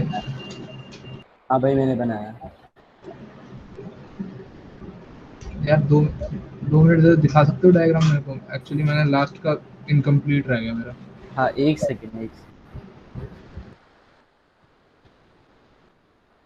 मुश्किल ही वैसे दिख रहा है। Okay, thank you very much, बंद कर दो, बना लूंगा मैं।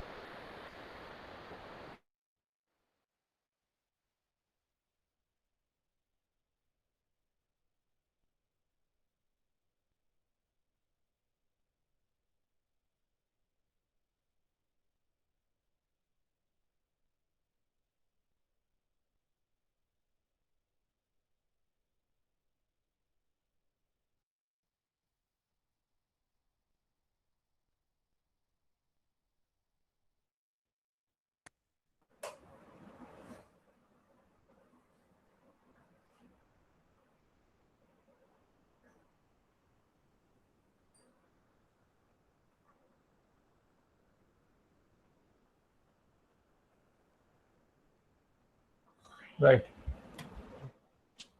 सभी को स्क्रीन दिख रही है मेरी अभी? Yes sir. Yes sir.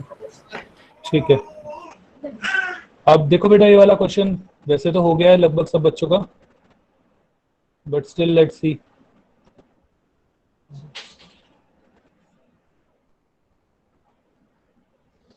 Okay, ध्यान से देखिएगा। अगर इसमें हम देखते हैं तो अगर मैं इस पॉइंट को से सी मान लेता हूं, तो ध्यान से देखिए, जो करंट यहां से जाएगा क्या वही करंट यहां से जाएगा? तो 3 3 हमारा सीरीज में आ गया, तो 3 और 3 हमारा 6 हो गया। 6 और 3 अगर मैं इसको डी मान लेता हूं, तो ध्यान से देखिए, 6 और ये 3 ये अपने आपस में पैरेलल में हो जाएंगे, तो ये 2 ओम आ जाएगा। 2, तो अगर मैं इसको थोड़ा सा एक बार और बना लूं, तो एक रेजिस्टर ऐसे, ये 6 ओम, और एक रेजिस्टर ये 3 ओम, ये D है, ये B है, B पे एक और रेजिस्टर है 3 ओम का। ध्यान से देखिए सेम यहाँ पे चीज है, ये बीच में 5 ओम तो है ही, सेम यहाँ पे जैसे C और D है वैसे यहाँ पे अगर मैं लिखूं E और इसको F तो ये भी बिल्कुल सेम है, तो यहाँ पे भी बिल्कुल सेम चीज हो जाएगी। तो एक रेजिस्टर ये और एक रेजिस्टर ये दोनों ज्वाइन हो जाएंगे और ये इसके साथ रिलेट हो जाएगा। तो हेंस ये भी 6 और 3, 6 और 3 हमने देखा है जनरली 2 ही होता है, तो 2 और 3 ये 5 हो जाएगा। सिमिलरली 2 और 3 ये भी 5 हो जाएगा। तो तीनों 5 जो हमारे पैरेलल में आ जाएंगे और ये तीनों 5 हमारे पैरेलल में आ गए, तो नेट रेजिस्टेंस हमारा 5/3 आ गया। क्या ये चीज सबको क्लियर है? Yes sir. Yes sir. Doubt है तो बताएं बेटा। यस सर क्लियर है। किसी को? ओके चलिए अब ध्यान से देखते हैं अगला क्वेश्चन। सर 1 मिनट वो शीट दिखा दो। ओके बेटा ये लो।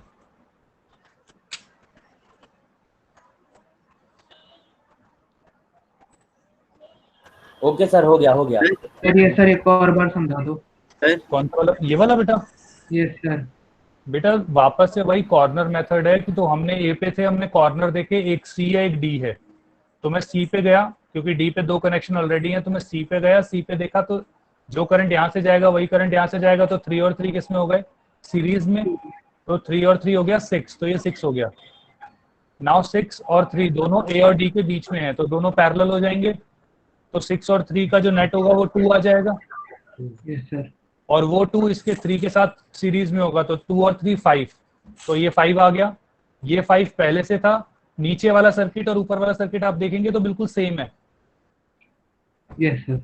तो हेंस नीचे वाला भी 5 आ गया, तो 5 5 5 तीनों पैरेलल में आ गए, तो 5/3 आंसर। क्या सभी को क्लियर है? ओके अब ध्यान से देखिएगा जो थर्ड पार्ट है। अब अगर कोई क्वेश्चन में हमें ये समझ में ना आए कि कौन है सीरीज में और कौन है पैरेलल में, तो क्या करें? ध्यान से देखिएगा। ये हमारा 6 ओम, ये 3 ओम और ये 2 ओम, ये तो अभी सबको दिख ही रहा होगा कि सब सीरीज में है, राइट? अब मैंने क्या किया, इसको ऐसे ज्वाइन कर दिया और इसको ऐसे ज्वाइन कर दिया। अब ध्यान से देखिए यहाँ पे कोई कॉर्नर्स भी नहीं है, और आप वैसे भी कैलकुलेट, आप देखिए, देख के बताइए, और इसका आंसर अगर कोई निकाल सकता है तो देखें।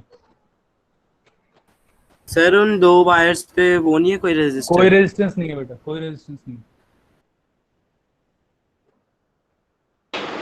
सर ये सीरीज में कनेक्टेड है ना?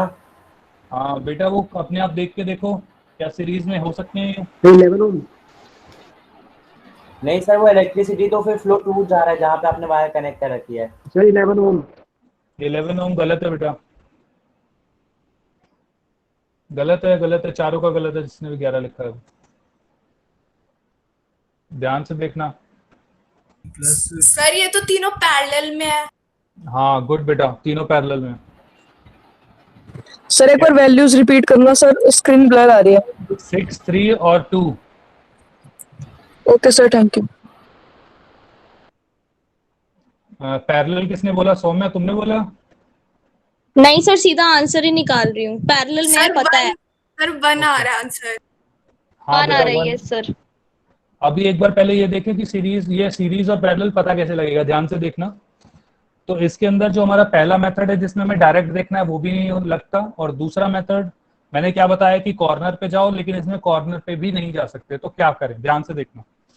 सबसे पहले किसके बीच में निकालना है? ए और बी के बीच में। क्या सभी को यहाँ तक मतलब सबसे पहले डायग्राम सबको क्लियर है? इसमें कोई डाउट तो नहीं है? अब ध्यान से देखिएगा, ये जो है ये कनेक्टिंग वायर्स हैं। कनेक्टिंग वायर्स के अंदर मैंने आपको बता रखा है कि रेजिस्टेंस क्या होती है? 0। सर 0 लेते हैं। राइट।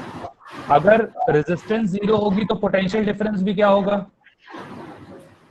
0, क्योंकि V is equal to IR होता है। अगर रेजिस्टेंस हमारी 0 है तो कोई भी करंट फ्लो करे कोई फर्क नहीं पड़ेगा, पोटेंशियल डिफरेंस 0 होगा। क्या ये सबको क्लियर है? Yes sir. दिस मीन्स क्या? ध्यान से देखना, इसको मैं कहता हूं पॉइंट मेथड। पॉइंट मेथड क्या कहता है? ध्यान से देखना। देखो जहां कनेक्टिंग वायर है तो सेम पोटेंशियल रहेगा, जैसे ये ए है तो ये कनेक्टिंग वायर है तो ये भी पॉइंट क्या हो गया ए, ये भी कनेक्टिंग वायर है तो ये पॉइंट भी क्या हो गया ए, ये पॉइंट भी ए और ये पॉइंट भी ए। क्या सबको ये चीज समझ में आई है या नहीं? किसी को डाउट हो वो बोलना प्लीज।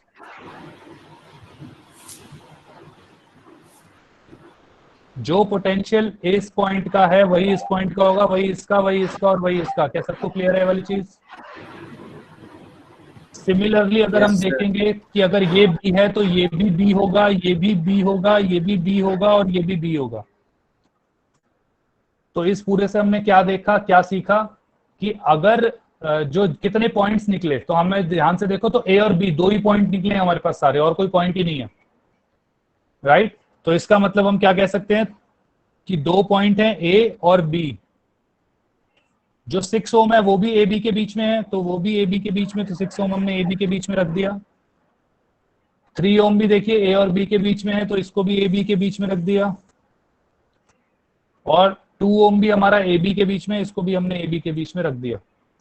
6, 3 और 2, ध्यान से देखिए 6 और 3 पैरेलल में होते हैं तो क्या 2 होता है जनरली, हमने देख रखा है, और 2 और 2 भी पैरेलल में होते हैं तो 1 होता है, तो आर नेट हमारा आ जाएगा 1 ओम। किसी को डाउट इसमें तो बताए। सर नहीं आया सर।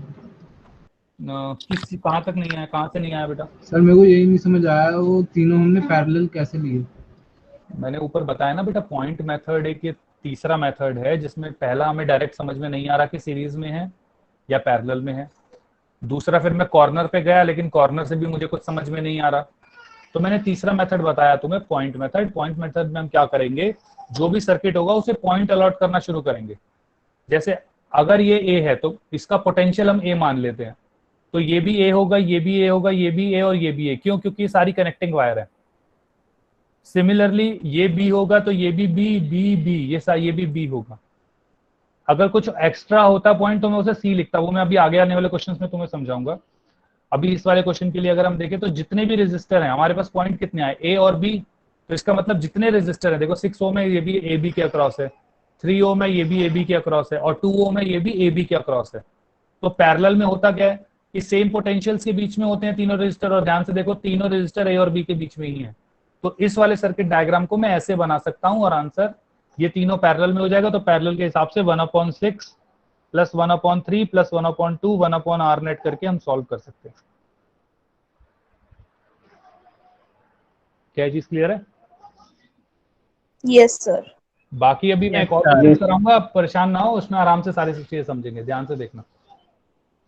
और क्या हो सकता है, एक और क्वेश्चन लेते हैं। ये पहले वाले से थोड़ा सा ज्यादा डिफिकल्ट है लेकिन होना चाहिए, ध्यान से देखना।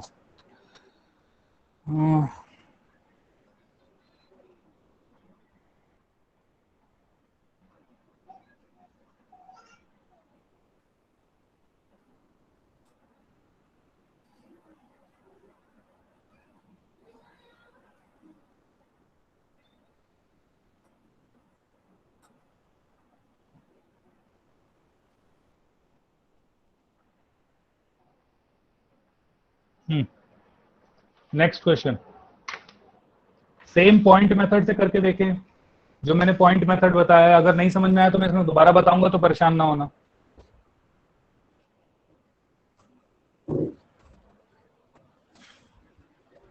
सर वैल्यूज बता देना बेटा। 8 ओम है जो कॉर्नर्स वाले हैं, फिर सेंटर वाला जो है उसका 4 ओम है, और जो राइट हैंड साइड वाले हैं उसमें ऊपर वाला 6 ओम और नीचे वाला 3 ohm. 6 ohm 3 ohm. Okay sir, thank you.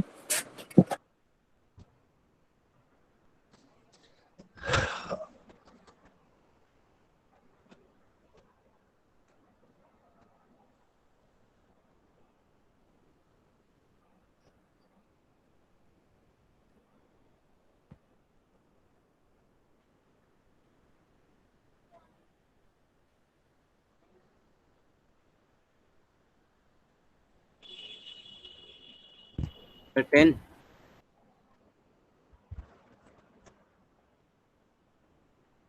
I think इसका भी 1 ओम आना चाहिए बेटा।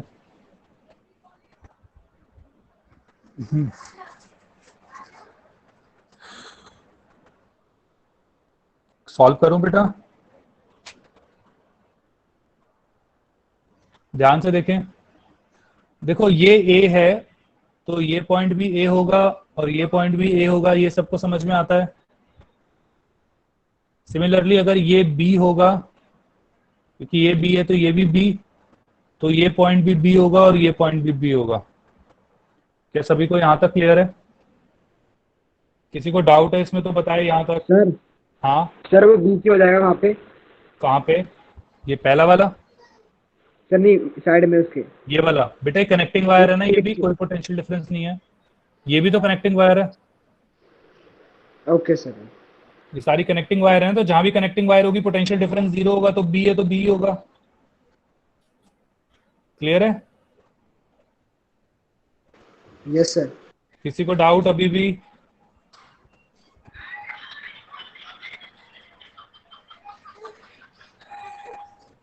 किसी को डाउट अभी भी? ओके ध्यान से देखिए, 8 जो है वो पैरेलल में होगा, तो इसको हटा के मैं एक रेजिस्टर लगा सकता हूँ 4 ओम का। तो Yes, sir. एक रेजिस्टर लगा देता हूँ 4 ओम, ए और बी। ध्यान से देखिएगा। फिर सिमिलरली 4 ओम तो यहीं रखा रहेगा। 6 और 3 को हटा के भी एक रेजिस्टर लगा सकता हूँ, क्योंकि दोनों पैरेलल में है, और 6 और 3 का जो पैरेलल होता है वो 2 ओम होता है नेट हमारा। क्या ये सभी को क्लियर है? कोई डाउट इसमें? अब ध्यान से देखिए, ये सेम क्वेश्चन है जो हमने पहले किया था। हाँ बेटा बोलो। कोई कुछ कह रहा था अभी?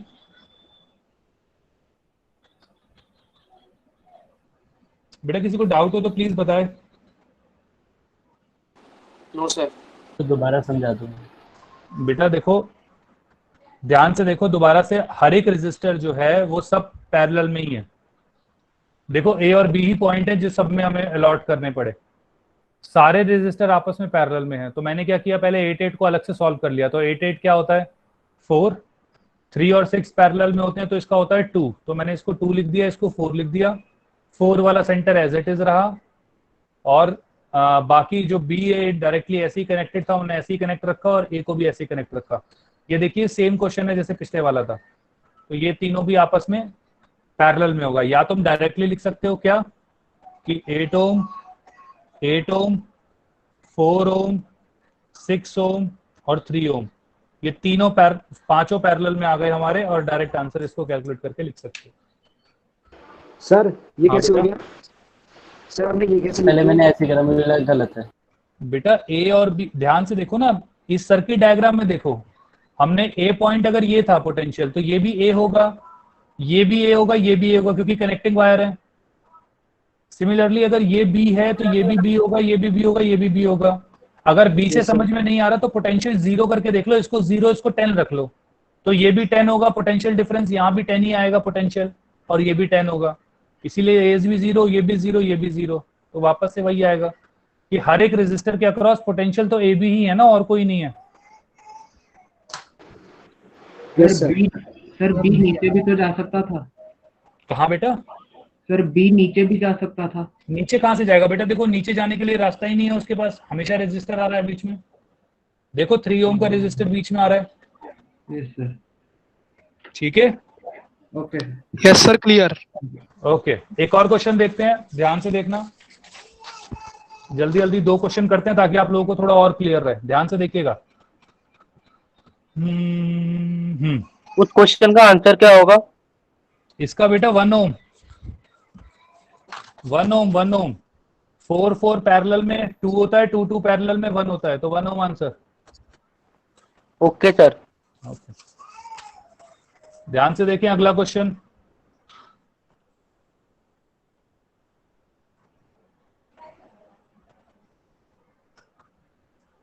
ये ए, ये B, net resistance between A B निकालना है। ये आर है, ये भी आर है, ये भी आर है। अगर कहीं स्ट्रेट वायर है तो इसका मतलब वो कनेक्टिंग वायर है।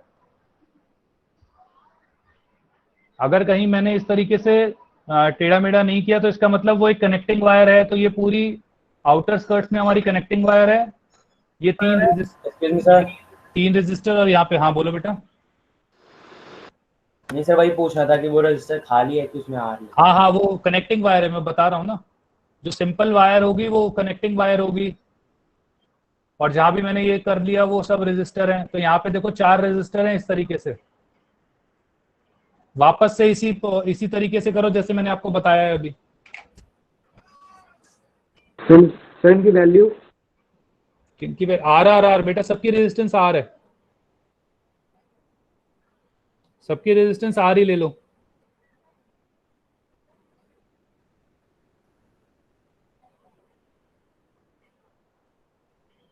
ये बच्चे कम क्यों होते जा रहे हैं? 63 हो गए हैं धीरे धीरे। क्लास खत्म होने वाली है ना। पहली भाग गए। लगता तो सर ऐसी है। लास्ट ही बता रहा था। चलो ध्यान से देखें, हो रहा है क्वेश्चन। 4r/3 करेक्ट है बेटा। सुबोश्री पाल करेक्ट है बेटा। 4r/3 विशेष बेटा कुछ गड़बड़ लिख दिया तूने, 4/r लिख दिया गलती से विशेष।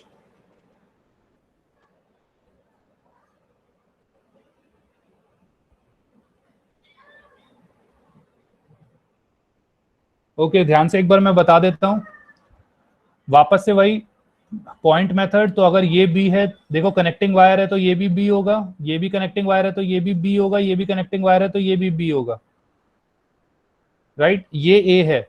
अब देखो ए और बी के बीच में रेजिस्टर आ रहे हैं हमेशा, तो इसको सी मान लेते हैं हम, ठीक है। अब हमें निकालनी है नेट रेजिस्टेंस ए और बी के बीच में, तो सबसे एंड में रखो ए को और बी को, ए को और बी को, और बीच में ये देखो सी बीच में आ रहा है ए और सी के बाद, तो इसको सी यहां रख लो। अब ध्यान से देखें ए और सी के बीच में कितनी रेजिस्टेंस है? 1, तो मैंने इसको यहां रख लिया 1। बी और सी के बीच में देखो B C B C B C, 3 resistor हैं यहाँ पे तीनों, तो हेंस बी सी के बीच में 3 रेजिस्टर बना दीजिए। ये भी आर, ये भी आर, ये भी आर। देखो बी सी, अब ये सिंप्लीफाइड वर्जन हो गया, अब आराम से सॉल्व हो सकता है। तो आर आर हमारा हो जाता है r/3, और ये सीरीज में है तो प्लस आर, हेंस 4r/3। काफी बच्चों ने आंसर सही कर दिया था। क्या सबको क्लियर है ये वाली चीज? Yes sir. ओके, तो अब मैं DPP-5 जो है आप लोगों की वो ऑनलाइन करा दूंगा, तो प्लीज मेक श्योर कि आप DPP-5 प्रैक्टिस करके उसके क्वेश्चंस प्रॉपरली करें, ठीक है। तो आज के लिए आई थिंक काफी हो गया। आज हम आज की क्लास खत्म करते हैं। किसी को और डाउट रहा हो तो इसमें बता दीजिए, नहीं तो आज के लिए बाय बाय, आप जा सकते हैं। सर एक पॉइंट मेथड बताया था ना आपने? हाँ बेटा, ये पॉइंट मतलब इसको मैं बोलता हूँ पॉइंट मेथड, मतलब ऐसा अच्छा कुछ सर, नहीं है, लेकिन मैं बोल रहा हूँ point method. Okay sir.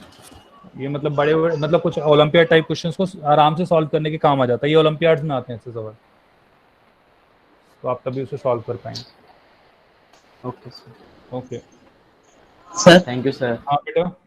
Sir potential difference और ओम्स लॉ वाला जो DPP था वो पूछ लूं? हाँ बिल्कुल सर तो क्वेश्चन नंबर 1 आपने पहले भी समझाया था, उसमें सिल्वर का एवोगाड्रो नंबर वो सब दिया हुआ है। क्वेश्चन कौन सी DPP है बेटा ये? सर ये जिसमें पोटेंशियल डिफरेंस और ओम्स लॉ वाले क्वेश्चन, मतलब वर्ड है। कोई नंबर बता दे मुझे, मतलब अगर तूने लिखा हो तो DPP 4 1 2 3, आई थिंक 4 ही होनी चाहिए, तो 3 हो सकती है ज़्यादा से ज़्यादा। नंबर नहीं पता सर? हाँ बेटा। सर मुझे DPP-3 का फर्स्ट क्वेश्चन बता दो।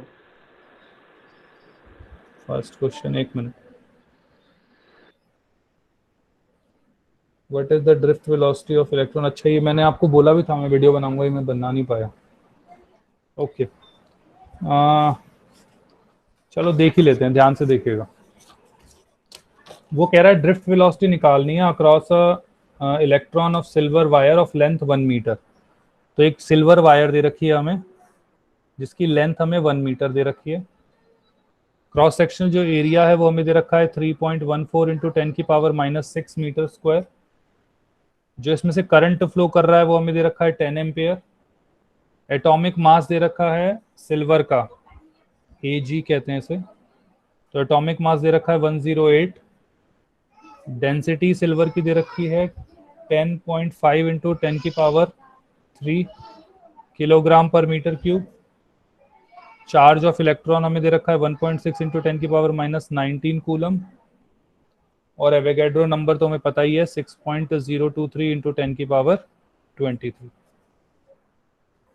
नाउ अगर मैं देखता हूं कि देखो डेंसिटी दे रखी है हमें, एरिया दे रखा है और लेंथ भी दे रखी है, तो अगर मैं मास देखूं इस मटेरियल का कि कितना किलो, कितने ग्राम का या कितने किलो का मुझे मटेरियल मिला है, तो मैं क्या करूंगा, तो 10.5 इंटू 10 की पावर 3 डेंसिटी, मास का फॉर्मूला होता है डेंसिटी इंटू वॉल्यूम, और डेंसिटी इंटू वॉल्यूम होती है डेंसिटी एरिया इंटू लेंथ।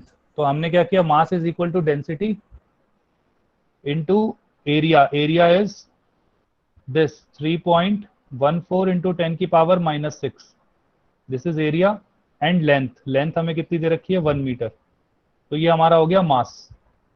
क्या सभी को ये बेटा क्लियर है वाली चीज? Yes sir. अच्छा, अब मास के अंदर अब मुझे ये देखना है कि कितने अब ये मास तो मेरे पास टोटल आ गया जो कि आया किलोग्राम के अंदर, तो अब इसको ग्राम में कन्वर्ट कर लो, ग्राम में कन्वर्ट करेंगे तो 10.5 इंटू 10 की पावर 3 इंटू 3.14 इंटू 10 की पावर -6 इंटू 10 की पावर 3 ग्राम, मैंने मास को ग्राम में कन्वर्ट कर लिया।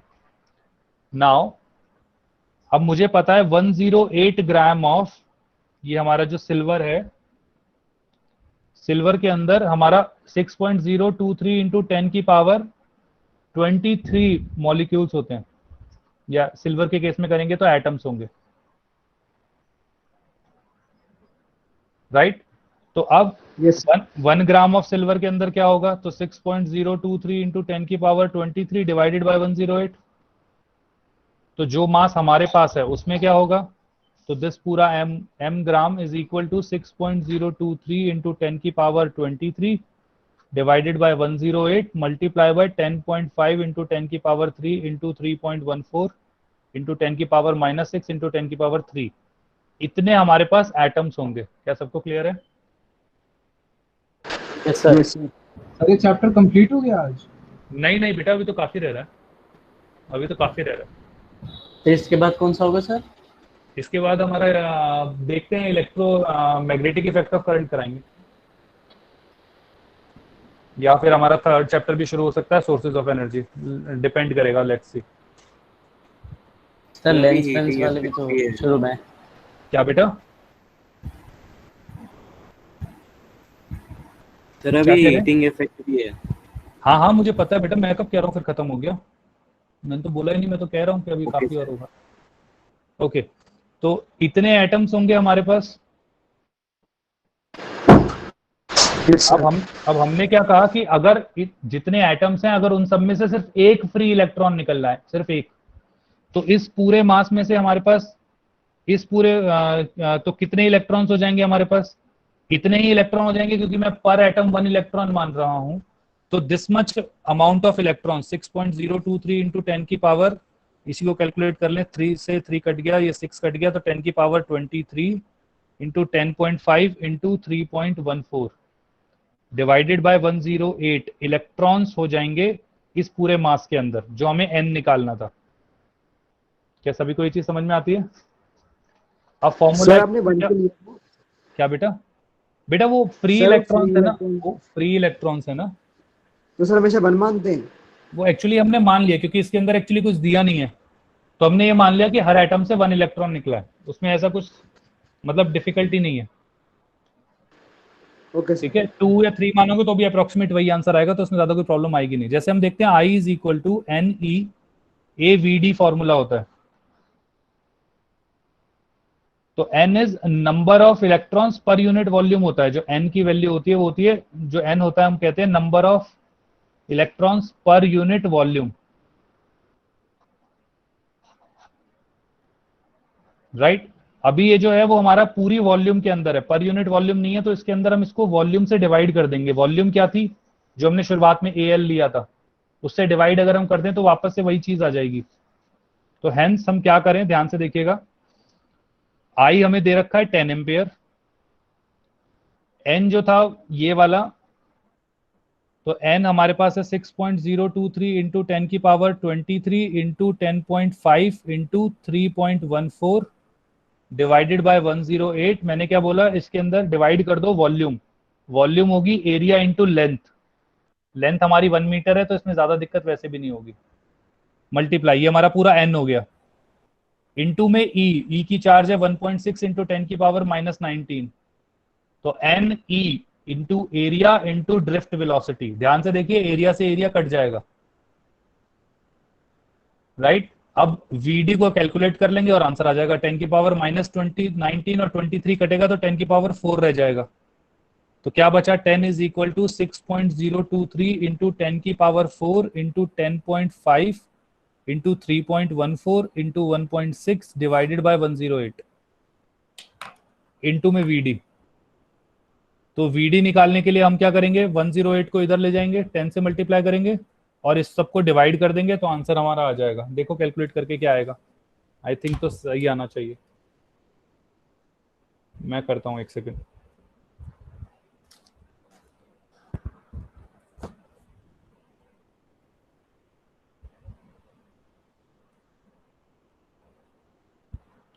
वन 080 divided by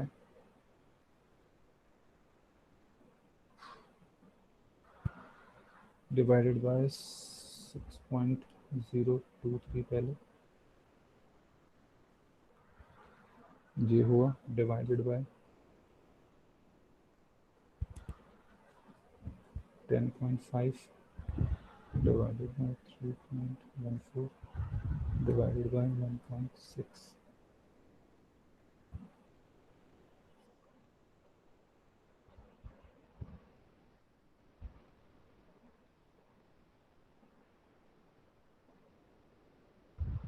ध्यान से देखो बेटा, इनको सॉल्व करेंगे तो आ जाएगा हमारे पास 3.4 इंटू 10 की पावर -4 मीटर पर सेकेंड ड्रिफ्ट वेलोसिटी। इसको थोड़ा और सॉल्व करेंगे तो 3.4 इंटू 10 की पावर -1 मिलीमीटर पर सेकेंड भी लिख सकते हैं, या फिर 0.34 मिलीमीटर पर सेकेंड। आई थिंक यही आंसर होगा। सब हैं, चले गए, अकेला ही सीख रहा हूं मैं। नहीं सर, हम no sir. Okay okay okay. Sir अपने मुझे लगा बग गए। 10 लिखा है 1.0। वो बेटा 10 लिखा था, वो गलती से वापस से पॉइंट आ गया, गलती से लिखा। मतलब इसको सॉल्व करके यही आएगा, और आपका आंसर भी शायद यही है, 3.4 इंटू 10 की पावर -4 ही है, तो यही आंसर है आपका। सर ऐसे क्वेश्चन सीबीएसई में आ सकते हैं? नहीं आएंगे, नहीं आएंगे, बिल्कुल नहीं आएंगे। छोड़ सकते हो तो मार्क बंद करके ऐसे सवाल को। ओलंपियाड में आएंगे ना ऐसे क्वेश्चन? हाँ बेटा, थोड़े ज्यादा टफ होंगे, उसमें आएगा, जैसे स्टेज 2 हो जाएगा एनटीएससी का, उसमें आ सकते हैं। स्टेज 1 में भी नहीं आएगा।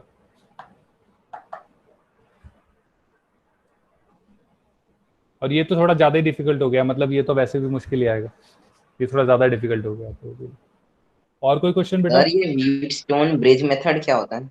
बेटा ये अभी अगले लेक्चर में या उससे अगले लेक्चर में करा देंगे। अगले लेक्चर में तो मैं आपके डाउट ले लूंगा। हाँ सर, रेजिस्टेंस थर्मोमीटर क्या होता है?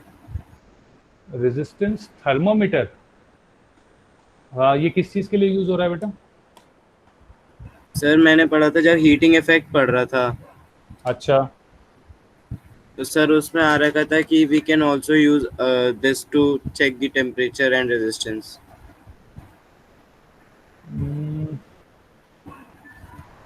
बेटा जनरली रेजिस्टेंस टेम्परेचर थर्मोमीटर मुझे एक बार चेक करना पड़ेगा इसके बारे में, मैं आपको थोड़ा बाद में बता दूंगा,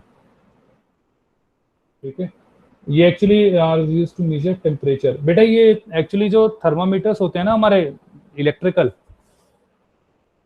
हेलो यस सर, डिजिटल जो थर्मोमीटर्स होते हैं ना, ये एक्चुअली उसको कह रहा है रेजिस्टेंस थर्मोमीटर। तो उसमें होता क्या है कि देखो, जब हमारा टेम्परेचर चेंज होता है तो रेजिस्टेंस चेंज होती है।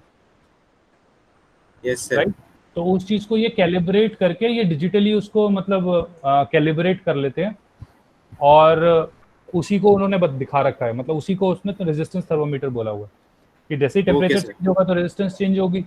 अब उसको हमने कैलिब्रेट कर लिया कि मान लो 10 मिलीमीटर थी हमारी 90 डिग्री सेल्सियस, मान लो 10 डिग्री 100 डिग्री सेल्सियस पे, 100 डिग्री सेंटीग्रेड पे, सॉरी मर जाएगा आदमी, फ़ारेनहाइट पे 100 डिग्री फ़ारेनहाइट के अंदर मान लो हमारा जो लेंथ थी वो 10 मिलीमीटर थी। तो जब अगर हमारी 10.01 मिलीमीटर हो जाएगी तो 101 फ़ारेनहाइट हो जाएगा। तो इस तरीके से वो मतलब उसको डिजिटली हम उसको कैलकुलेट करके उसको मतलब एक सर्किट बना के उसमें मतलब कंप्यूटर से कैलिब्रेट करके डाल सकते हैं वैल्यूज, और जैसे जैसे लेंथ होगी वो उसी हिसाब से आपको आपकी टेम्परेचर दिखा देता है, राइट? तो मतलब वो रिलेशन बता रहा है, वो रिलेशन बता देता है, एक्चुअल में वो टेम्परेचर दिखाता है। तो हमें तो बस टेम्परेचर, मतलब जो नॉर्मल आदमी है उसे तो टेम्परेचर से मतलब है, ठीक है? पीछे लेकिन उसकी साइंस ये होती है कि मतलब वो अलग अलग लेंथ जो होती है उससे कैलिब्रेट करना पड़ता है और उसके बाद हम सॉल्व करते हैं, ठीक है? ओके, और कोई बेटा? सर पोटेंशियल डिफरेंस क्रिएट कैसे होता है? बेटा बैटरी लगा के मैंने बताया था ना। सर वो कैसे होता है, मतलब बैटरी क्या करती है सर? मतलब बेटा जो potential बैटरी हमें difference ना create एनर्जी देती है। बैटरी आसान भाषा में क्या करेगी, वो एनर्जी देगी। कोई भी मान ले इलेक्ट्रॉन आया उसके पास, तो वो उसको इलेक्ट्रॉन को एनर्जी दे देती है। अब उसके पास एनर्जी आ गई तो जिसके पास एनर्जी आ जाती है या पैसा आ जाता है वो बाहर जाता है खर्च करने के लिए, तो फिर वो खर्च करके आता है रेजिस्टेंस पे। जैसे रेजिस्टेंस मतलब पंखा हो गया, लाइट हो गई, इस तरीके से रेजिस्टेंस हो गए, और उसके बाद फिर मतलब वो उस पर खर्च करके वापस से फिर बैटरी के पास आता है, बैटरी फिर एनर्जी दे देती है और इस तरीके से चलता रहता है, ठीक है? Okay sir. ओके चलो, मुझे लगता है काफी टाइम हो गया, 15 मिनट से ऊपर हो गए हैं। I think we should stop here right now. तो everybody good night, right? Sir bye sir. Bye sir. Okay बेटा, good evening sir. Good evening. Good evening sir. Good evening बेटा, गुड इवनिंग, बाय बाय।